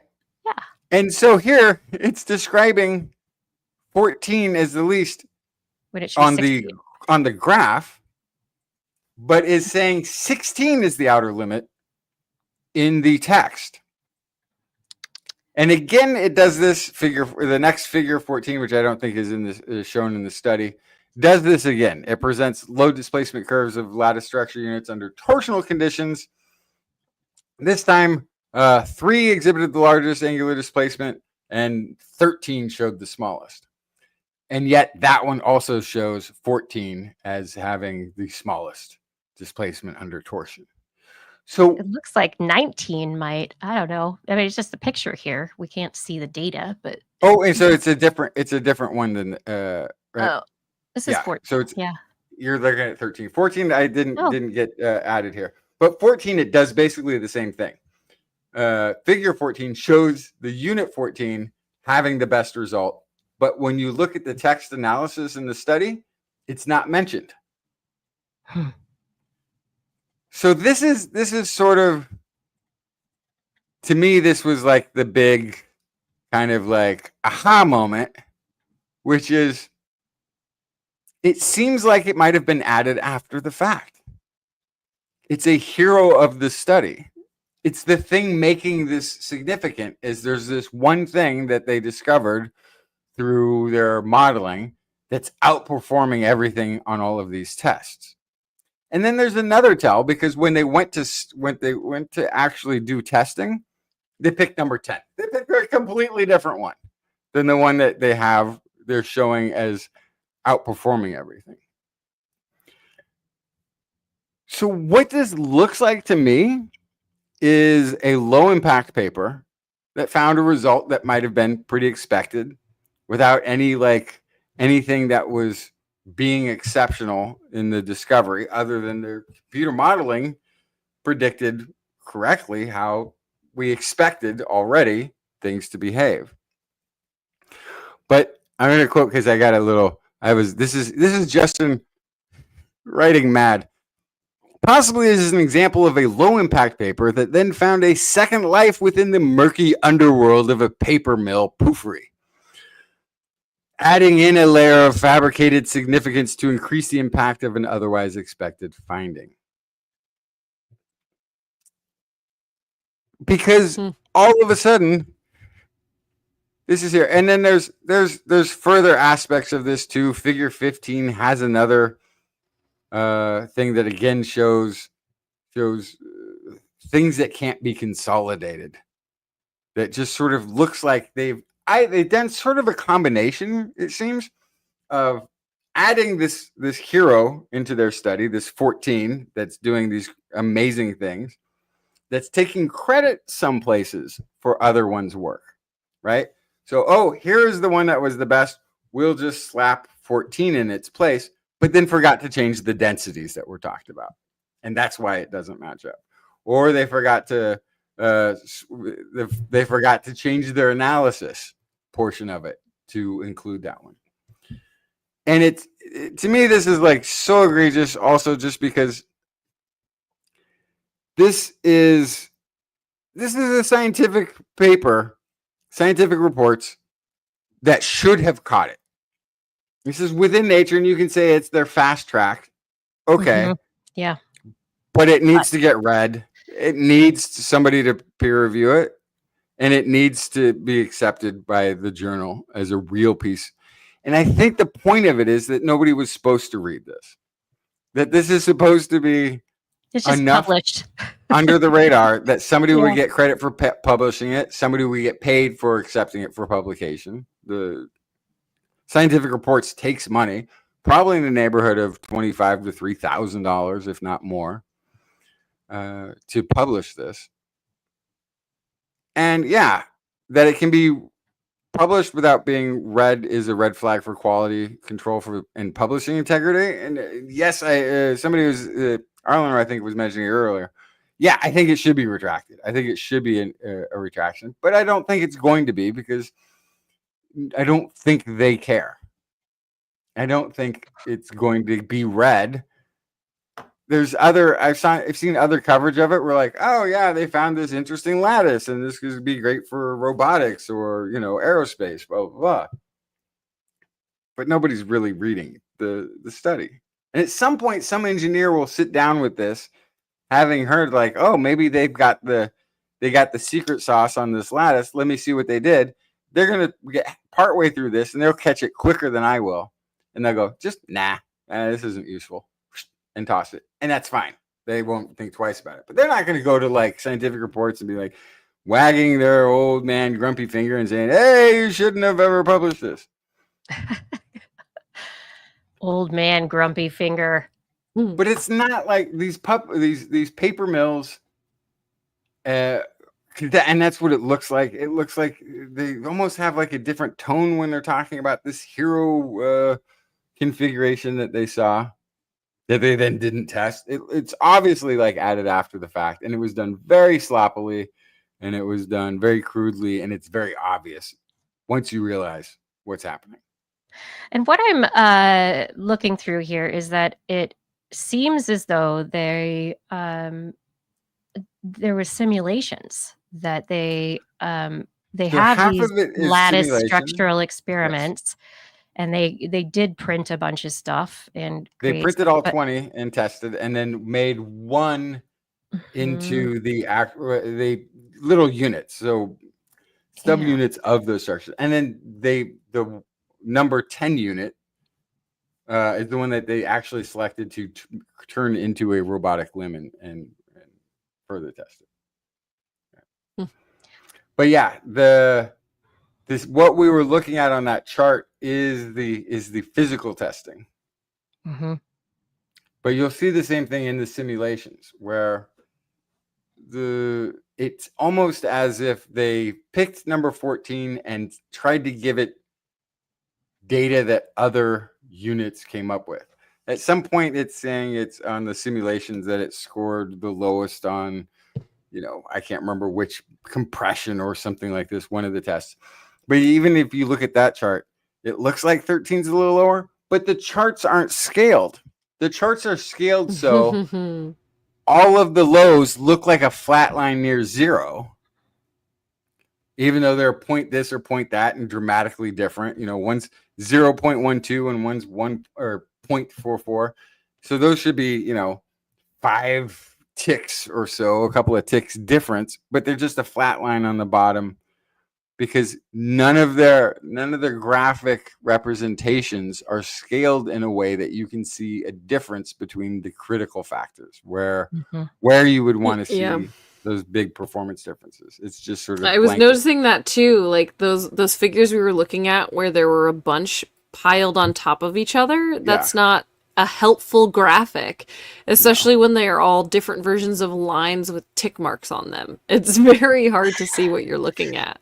And so, I mean, very often the images are in studies. They're supposed to be there to help you understand, but they are not necessarily the end all be all. They should match what you're reporting, but the data is is what it all comes down to. And you can make mistakes on assessment and how you present it, but and how they present, the only point where they present raw data is the weights, and that's where I first started to see all these discrepancies, where they're attributing a density to one item, but it belonged to a different one.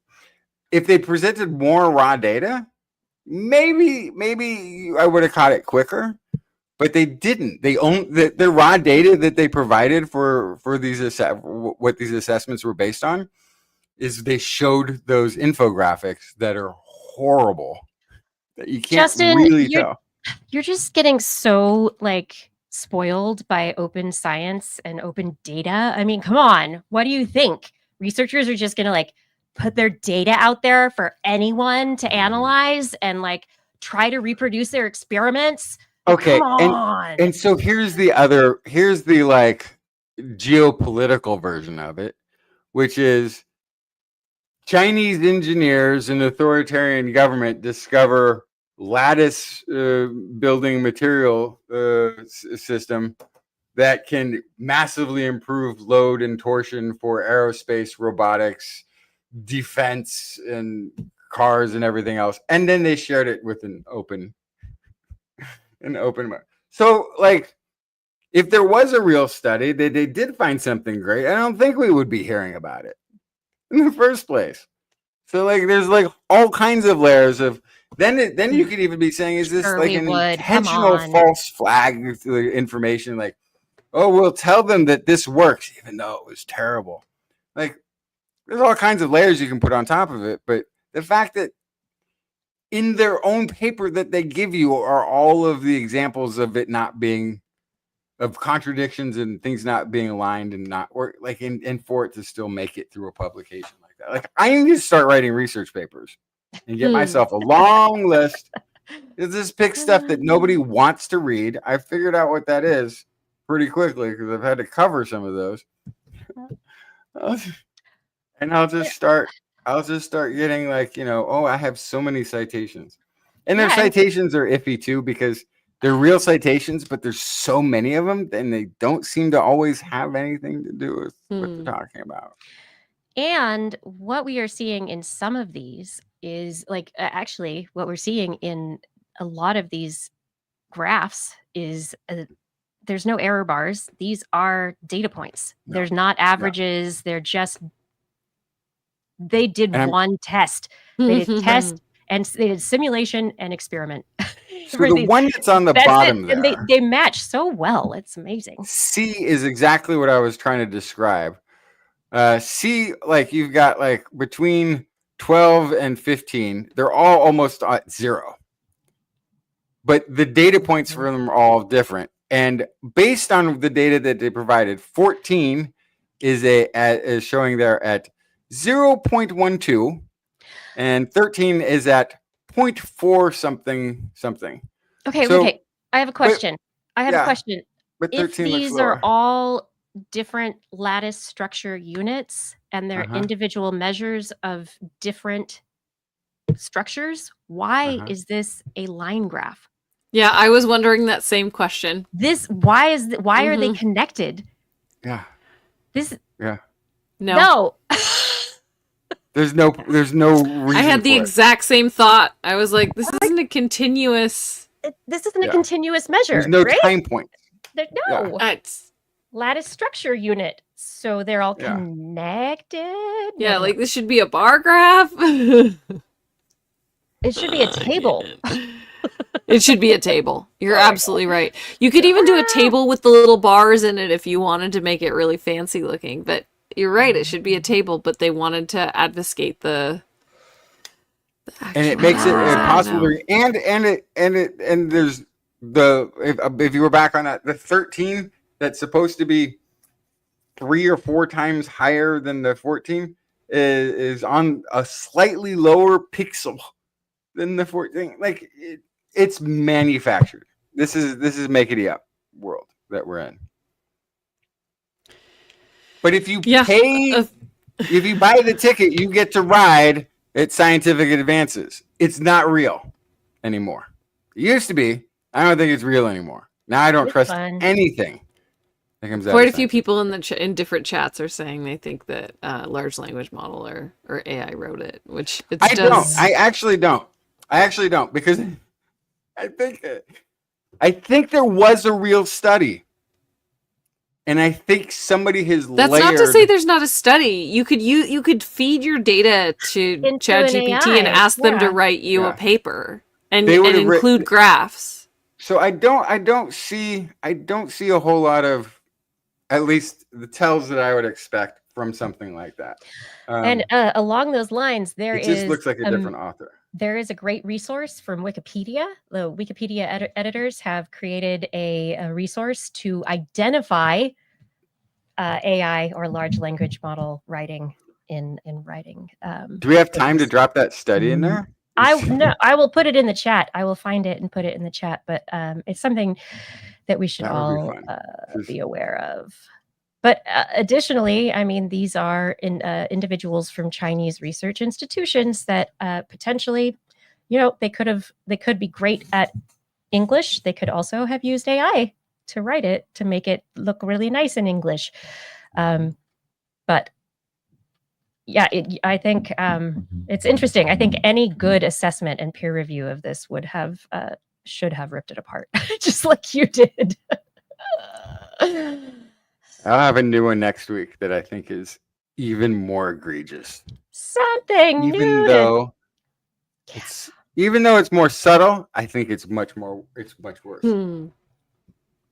So I'm going to come into my last stories to finish up the show tonight for our really, really, short, tight show. Phantom limb.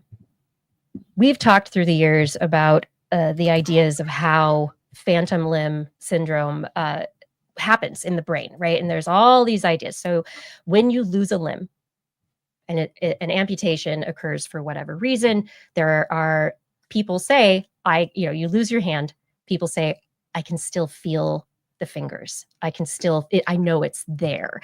And people get really upset about it because it's not there, obviously, and they can't use it. And so there are therapeutic methods that people have come up with to try and train people out of these feelings.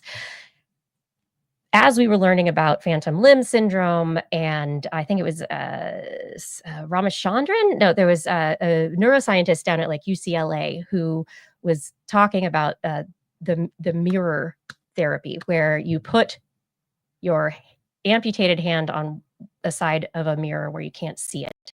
You put your real hand, the other hand that's there, so that you can see it in the mirror. And because of the mirror image, you can start imagining that you're moving it in synchrony with. And so you start to teach your brain what is real and what is not through this mirror image therapy.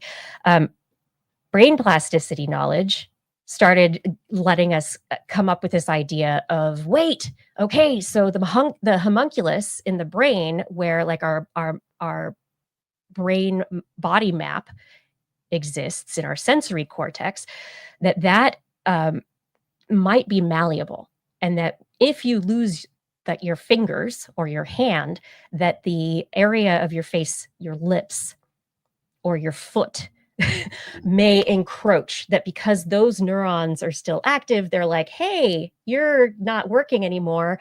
I'm going to take over this practice. And the idea was that over time, maybe the phantom limb syndrome wasn't just these old signals still being active, that it wasn't something from the peripheral nervous system, that it was actually happening in your primary sensory cortex, and that it was a result of plasticity and your lips being too excitable. And so or your nose, say your nose itches and all of a sudden you're like, oh, I feel my hand is here, right? So people started saying maybe it's this overlapping of sensory areas. And that became the accepted and acknowledged paradigm, is that our somatosensory cortex could change. Well, a group of researchers just publishing in Nature Neuroscience. They have a study called Stable Cortical Body Maps Before and After Arm Amputation. They actually hung out with 3 adults before their arms were amputated and for up to 5 years after. Very small sample size, only 5 people, but they observed behaviors, their responses, explanations, and also fMRI and other measurements of their actual brain activity. What they found is that, hey, nope, our somatosensory cortexes are super stable and they just like to be what they are, and that our lips stay where our lips are going to be, and our missing hand, that is just neuronal material that's there. And it's ready should you get a hand in the future. And so they tried to do a whole bunch of mirror training. They did all sorts of therapies and different interventions to try and see what would happen. And they found that there was pretty much no change in the cortical map of the somatosensory cortex. So the whole idea that brain neuroplasticity allows your lips to take over, encroach into that area next to it and be more sensory, and that our somatosensory cortex changes, according to this study, with only 3 people, but for a very long time period. And it's the first time that they've ever done this kind of a long-term, longitudinal study like this. There's no change. The activation is the activation, and that's it. And so what they suggest is that phantom limb syndrome is not necessarily something that occurs within the brain, and that it's not something that is triggered within the sensory cortex, that it actually might be something peripheral that we are not aware of. But the bottom line is that they say we've got it wrong. We know what it is not, which is the most important part of doing science. And then, so Aaron Lore here is saying, have we figured out how to regrow hands yet? And the answer is no, not hands, but we do have a, hey, what happened to that study? Where'd that one go? Oh, no. Anyway. So hang on. Let me catch No. We can't do hands, but we can do butt. No, we can do rat spinal cords. They created 3D printed channels for spinal dissections. So basically they cut rat spinal cords, which it would be like you're in a car accident and something severs your spinal cord and you'd be paralyzed. We know that those neurons, they kind of want to grow back together, but they're like, oh, this is so hard, and I don't really know where to go. And it takes a really long time, and there's all these competing signals. And so the neurons have a really hard time reconnecting. They 3D printed channels that they put the neurons and the spinal cord in, and the spinal cord regrew in the rats. And so, yeah, and it was faster and better. It's like, the bananic You woman. gave him a conduit. That's awesome. Yeah. The bananic woman. the $6 man and the bananic woman. But we can't regrow hands yet.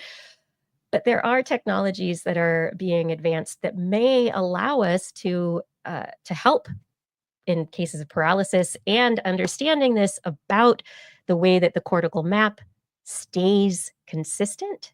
This could help us with some of our treatments for amputation. So, the prostheses. There are lots that we're looking at now because we know there are active signals that can come down to the ends of the nerves at the end of the amputated limb, and that they're ready to go and they want to do something. And so those signals can be used. And so maybe you do just need to put a hand back on the limb, and that part of the cortical map will go back into work if you do it right. So that's kind of what this study is suggesting. But again, it was, 3 people. But it's a very solid result. Interesting.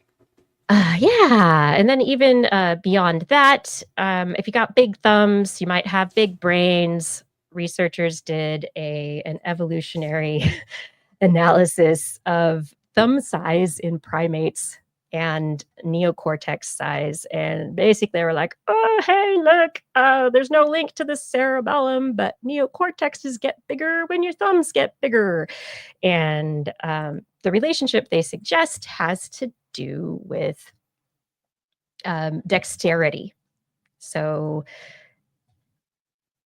I don't know, having to or being able to manipulate objects with your crazy big thumbs gives you a bigger brain and that makes you smarter. I don't know. I would also like to say that whenever people do these kinds of correlative evolutionary comparisons, take it with a grain of salt because correlation is not causation. Yeah. And even though they kind of controlled for body size, they basically said, well, because body size, like, it wasn't a thing really in our data, we were just like, let's just get rid of it. So, yeah, it's one of the first things I thought of because I did see this study this week was, so did I get way dumber when I lost all the dexterity in my hand? Yes. Oh no. Yes, when you sprain your hand, that's it. Right. No, so that's of not... course I was thinking about that too, like people who are born with certain disabilities related to their hands, or they have, arthritis, or they have like any sort of other kind of challenges with their dexterity. That does not mean that their brain is not as big as the average person. This is working on averages across species. And so it's like, yeah, and this is a study into evolutionary adaptation. Yes. Yeah. To why do we have bigger brains than our closest relatives, right? Like, why as primates, like, people are like, it's because we ate fish. Oh, it's because we like to do downhill skiing. No, it's because we have big thumbs. So, but it's more likely that dexterity followed from cognition, if you think about it, because like that has brought the ability to manipulate tools, use things in a way you haven't used them before, think critically when you're holding something. Like, so there's, you have a big thumb, so use it. Is your brain going to like get up to the challenge, right? That's assuming it's a use thing. What if it's just a developmental stage thing, right? Where big brains are developing, like there's a thumb brain development parallel that's taking place. That's what they say. Utero, that not in utero, in primates. And so but I mean, I'm saying that but maybe in primates, their brain and thumb go through a significant development stage where they're both growing, and so if you have that stage extended, you get a little bit larger brains, and then you get bigger thumbs, and versus something that's got a hoof. We know that there's like one of one finger is like one of our fingers gets longer with more testosterone or something. My question then is like, how have you been looking? Next time you're in the room of you think your smartest friends, measure their thumbs. Fingers. Yeah, measure their thumbs. Take a look. Take a couple measurements. Are you John maybe we're rushing to judgment just because of how dumb it sounds. What about if you have hitchhiker's thumb? What does that mean? Brilliant. They used to. Einstein is actually a famous Hitchhiker's hitchhiker. Guide to the Galaxy, right there. My goodness, bring your Einstein used to hitchhike everywhere, but you will never see him in a picture wearing gloves. Couldn't get any that fit. So, the researchers suggest that our thumbs and brains co-evolved, that there was neocortex growth tied to cognition, sensory processing. It wasn't for movement control necessarily, but because we were processing stuff better and had smarter thinking, that dexterity improved and intelligence then both together. Co-evolution. Anyway, I also just want to say correlations. Mm-hmm. And this is a nice thing that you can't really prove. Yep. Yeah. This is one of those great things. You can't, there's no, I can prove it kind of thing. Last story though, I just want to talk about though, how we talk about the world. As we go into the week and we talk about the world, how many times tonight have we used words to describe our world that are interesting and complex and not related to urban environments, but related to nature? How much do we talk about nature? I think on this show we talk about nature a lot, actually, but well, we have so it's kind of like unfair because we have Blair. So we talked about birds pooping in the ocean or in the air or on rocks. Red spiders I or feel brown like that's spiders. all Blair talks about is nature, nature, nature, nature, nature. But I mean, is there only one word? Nature, nature, nature, nature. I went to nature. Nature was nice. Then I went to the hot, sticky urban jungle, asphalt, pavement, blah, blah, blah. Anyway, researchers just published an analysis of the words and using Google Books Ngram Viewer for the period 1800 to 2019, mapping frequencies of words associated with nature. River, meadow, coast,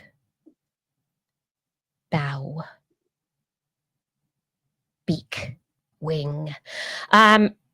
He avoided species names because those are very localized. And but anyway, over time, there is a clear decline in the use of words related to nature in the books that are available in this database. Now, the books themselves may be, that is a biased sample set, but at the same time, these are books from, 1800 to more modern day. Now, what do you think was the big thing that kind of set this off? Oh, people being in the world and no longer of it on some level? Yeah. So the Industrial Revolution in the 1800s is thought, and urbanization is thought to have kicked this trend off. But it's fascinating at how low the words in this Ngram frequency analysis have gotten compared to the 1800s. Currently, we're on a little tiny bit of an uptick, but it's kind of sad. Everybody, go touch grass. Well, so I'm looking at the scale on the year part of the graph. I'm actually wondering if any part of that uptick is during COVID. Because, a little bit, but it was previous to. Right, I see that it started before that. Just like 1970s, like Silent Spring. Sure, yes, absolutely. Yeah. But specifically during COVID, people were going into nature in a way that they weren't before because that's all they were allowed to do. And so that's interesting. Mm-hmm. I also, some of it could be generational if you're looking at it on these larger scales. Like, hey, in 1950, the TV was invented. There's a huge, it was around 1950. There's a huge drop right around that time. And it continued to go down when, like, my generation, we weren't just sent outside, come back for dinner. Like, that didn't happen anymore, right? So, like, it makes sense that there would be kind of less and less engagement with nature, but I do have hope that there is more of a resurgence now of people remembering, like, oh, hiking is good, camping is good, like, I'm gonna go for a walk. Like, yeah, so the researcher has a blog called findingnature.org, and they have a post related to nature connection fear and the pandemic legacy. And in 2021, they actually assessed this, and they found that there was a connection to nature back in spring 2020, but then it dropped. And after it dropped, 5 years worth of data from 100,000 respondents to the Natural England's People and Nature Survey, they are able to say that 2020 to 2021, there was a massive decrease. It recovered a little bit in 21 and 22, and then there has been further decline through 23 and 24. The fluctuations are about 2%. From 2023, nature has seen a 4% rise, with trends starting to go separate ways, which are interesting. Yeah, but there's variation from season to season, of course, but it's just very, very interesting to see that we've got factors like mood, and in this English assessment, they've got happiness kind of coming back up again, even though going out into nature is decreasing through 2024. But anyway, they're just saying, hey, everybody, we're really disconnected from nature right now, and we're not using words about nature as much anymore. So that's maybe go touch grass and come up with more words for it. Yeah, I kind of want to know what the missing words are. Like, to bring them back. Like, what did people stop saying? I want that. I need that list. Yeah, so there were some of the words that were involved. Let me see if I can find it now. And by the way, we are at minimum 14 gull poops into the show. So many gull poops. Oh my gosh. Yeah, I don't know how many words have been lost or whatever, but we've got urban growth, nature degradation, agent life cycle, nature connectedness that's decreasing, intergenerational transmission. They're looking at words like archetypal natural elements and terms that evoke sensory or visual aspects of the natural world. So copse, leaves, bud, dew, mosses, mountain, heath, meadow, nature, moor, lake, river, marsh, blossom. And so these are not even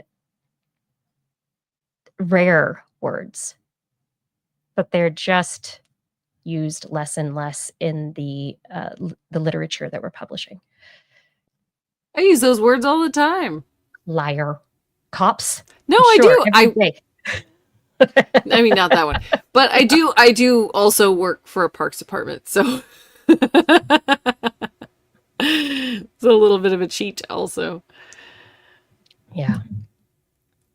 I say trees a lot. Birds, trees. Anyway, look outside. Outside, nature, nice. Good, Yeah, happy. but would you say like, oh, this morning my heart is swelling like the tide as it crescents across the amber waves of, like, like this is all people had to relate to. People talk like in terms of farming and nature because they didn't have like anything else. Yeah, I mean, our literature for thousands of years, all of our metaphors were nature based.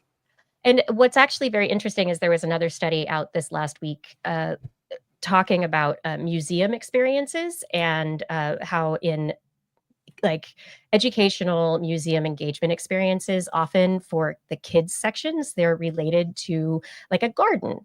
And there's very, very often they create these garden-like environments for kids to experience stuff in. And the author was saying, we really need to reconsider this because do you know how many kids have never seen a garden?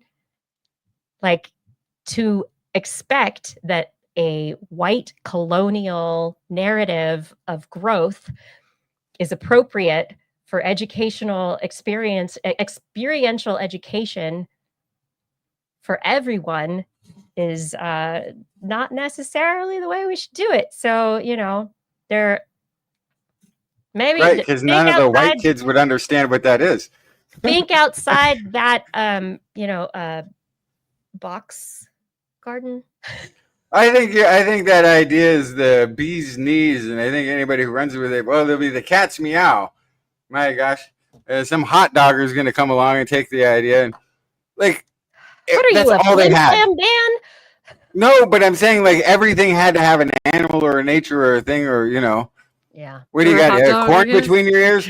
Like they all they had, like kids today. Like No, if I you listen think to them talk, that's it what doesn't I was have wondering is You like just said kids today. even physical. if you took the time to categorize all these books, right, by these different eras, are there new categories now that did not exist before, which means then it's not that these words are disappearing, it's that there are more now. There's maybe Right. diversification of experience. So I think they're if you like disappearing. if you looked at like, okay, a distribution based on the different types of literature, like amongst the different types, nature had an equal share. Amongst the different types, does nature still have an equal share, or does it have a similar share, right? And that's really the question, is because now we have dragons and we have spaceships and we have like vampire sex. I don't know. Like we have all these different things that we didn't Twilight have. There's an example to right there. So cloud. there's an example right there. The title of the book about vampire sex in the old days was The Birds and the Bees. Now it's called Where Twilight. did it- Isn't that natural? Yeah, Come on. it sure is. It is. Come on, look outside. It's Twilight. Yeah, so I think this is a very, very important discussion or definition of what words are used for and why. And so, of course, our literature is going to represent our lived experiences. But historically, we used to think of ourselves as like, the colonial kind of, scientist. We're separate from nature. We own nature. We are human. We're better than all of it. And we would observe nature, and it was a thing that we were looking at, but we weren't part of it. Has the use changed in a way that, are we becoming more part of it? Are we becoming more part of our earth, or is it still the same? I think that's important. Yeah, Because what they're saying is that we're disconnected. You got to be careful when you say colonial. I think you're more picturing like a 1950s scientist than a colonial, because those colonial people were pretty close to the earth. They didn't have. No. Colonial is not necessarily a specific year either, Justin. Like there were still colonies in the 1950s in the world. I mean, even Darwin went around with a freaking gun and shot birds and put them on his boat. How else and do you get samples to take home? Yeah, it's normal. You kill them and then you bring them home. Dominance for study. Dominance. I know. I think it was science. I don't know about dominance. Like that seems like a little extreme interpretation. Then why did he eat everything? Was that for science? Well, Darwin loved to eat everything. Because back then that's what they did. They just ate everything because that wasn't. Like, you didn't go to a restaurant in the Galapagos Islands. There wasn't one there. You had to eat the birds that were there. That's all. You did not have to eat the birds. You couldn't go to the restaurant on the Galapagos Islands. This is the new Galapagos cruise. Experience the islands in a different way, the way that Darwin did. Eat your way across the Galapagos. Yeah.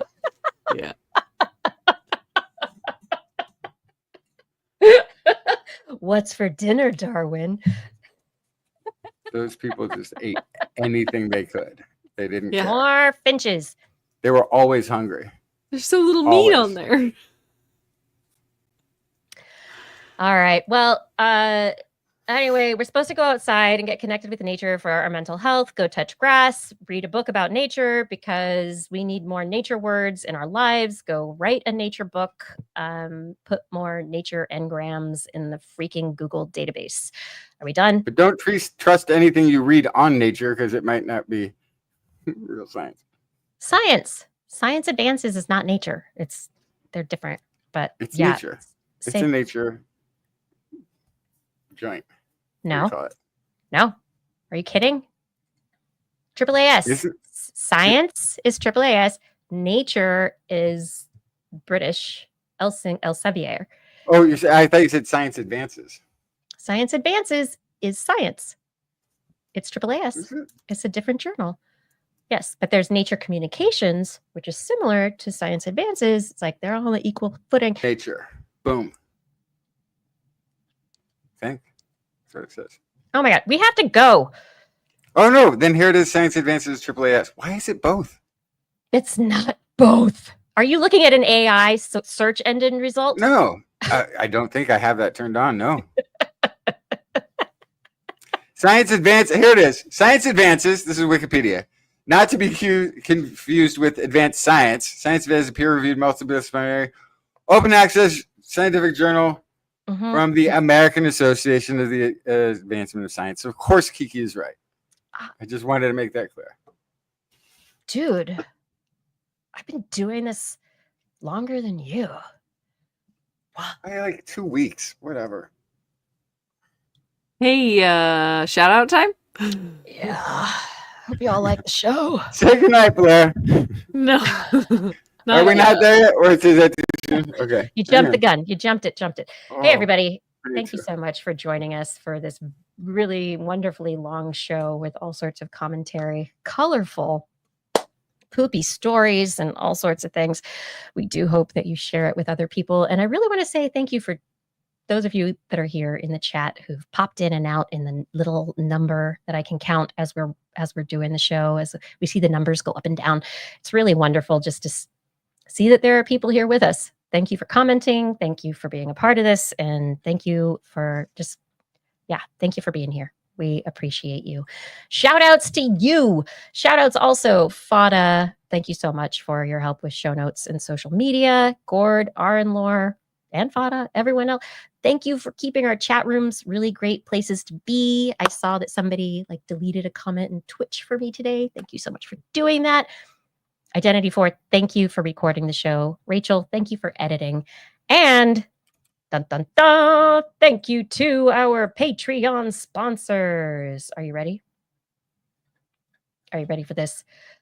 Bam, bam, bam, bam, bam, bam, bam, bam, bam, bam, bam, bam. I'm going to get rid of that. There we go. Down, down, down, down. Thank you to Robert Norland, Robert W. Farley, Lauren Gifford, Dana Lewis, Eden Mundell, Alan Viola, Aaron Anathema, Arthur Kepler, Craig Potts, Mary Gertz, Teresa Smith, Richard Badge, Bob Coles, Kent Northcote, George Corris, Pierre Velazar, John Rattenswamy, Chris Wozniak, Vegard Chefstad, Donovan Stiles, aka Don Stylo, Ali Coffin Shubru, Don Mundus, P.I.G. Ston, Stephen Albaran, Daryl Myshak, Andrew Swanson, Fred S104, Paul Bronovich, Kevin Reardon, Noodles, Jack Bryan Carrington, David E. Youngblood, Sean Clarence Land, John McKee, Greg Riley, Mark Hessenflow, Steve Leisman, aka Z. McCann, Hayes, Christopher Howard Tan, Christopher Brappen, Richard, Brendan Minish, Johnny Gridley, Remy Day, G. Burton Lattimore, Flying Out, Christopher Dreyer, Artyom, Greg Briggs, Ron Atwood, John Atwood, Rudy Garcia, Dave Wilkinson, Rodney Lewis, Paul Phillips, Shane, Kurt Larson, Craig Landon, Sue Doster, Jason Olds, Dave Neighbor, Eric Knapp, Lon Makes EO, Adam Mishkan, Kevin Parentran, Bob Calder, Marjorie Del, Paul Disney, Factor Pecoraro, and Tony Steele. I'm doing great tonight. You all are better. Thank you for your support on Patreon. If you would like to support us and you're not already, head over to twist.org, click on the Patreon link, and get a friend to do it too. On next week's show, we will be back broadcasting live from our YouTube and our Facebook channels Wednesday, 8 p.m. Be there. Yeah. Want to listen to us as a podcast, perhaps while you rub some flying insects into a new wound? Just search for This Week in Science where podcasts are found. If you enjoyed the show, get your friends to subscribe as well. For more information on anything you've heard here today, show notes and links to stories will be available on our website, www.twist.org, where you can also sign up for Blair's newsletter. We love your feedback. If there's a topic you would like us to cover or address, or a suggestion for an interview, please let us know on one of our social media accounts, or better yet, send us an email. Just be sure to put TWIS, TWIS, in the subject line, or your email will be fired into another galaxy where it will be considered an interstellar interloper. We look forward to discussing science with you again next week. And if you've learned anything from the show, remember, It's all in your head.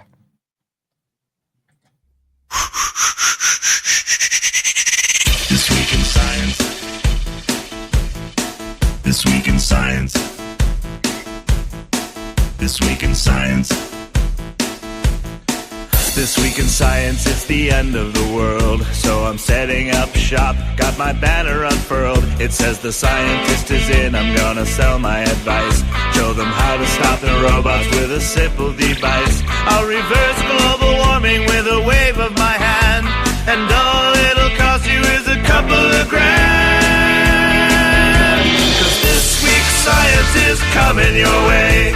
So everybody listen to what I say. I use the scientific method for all that it's worth.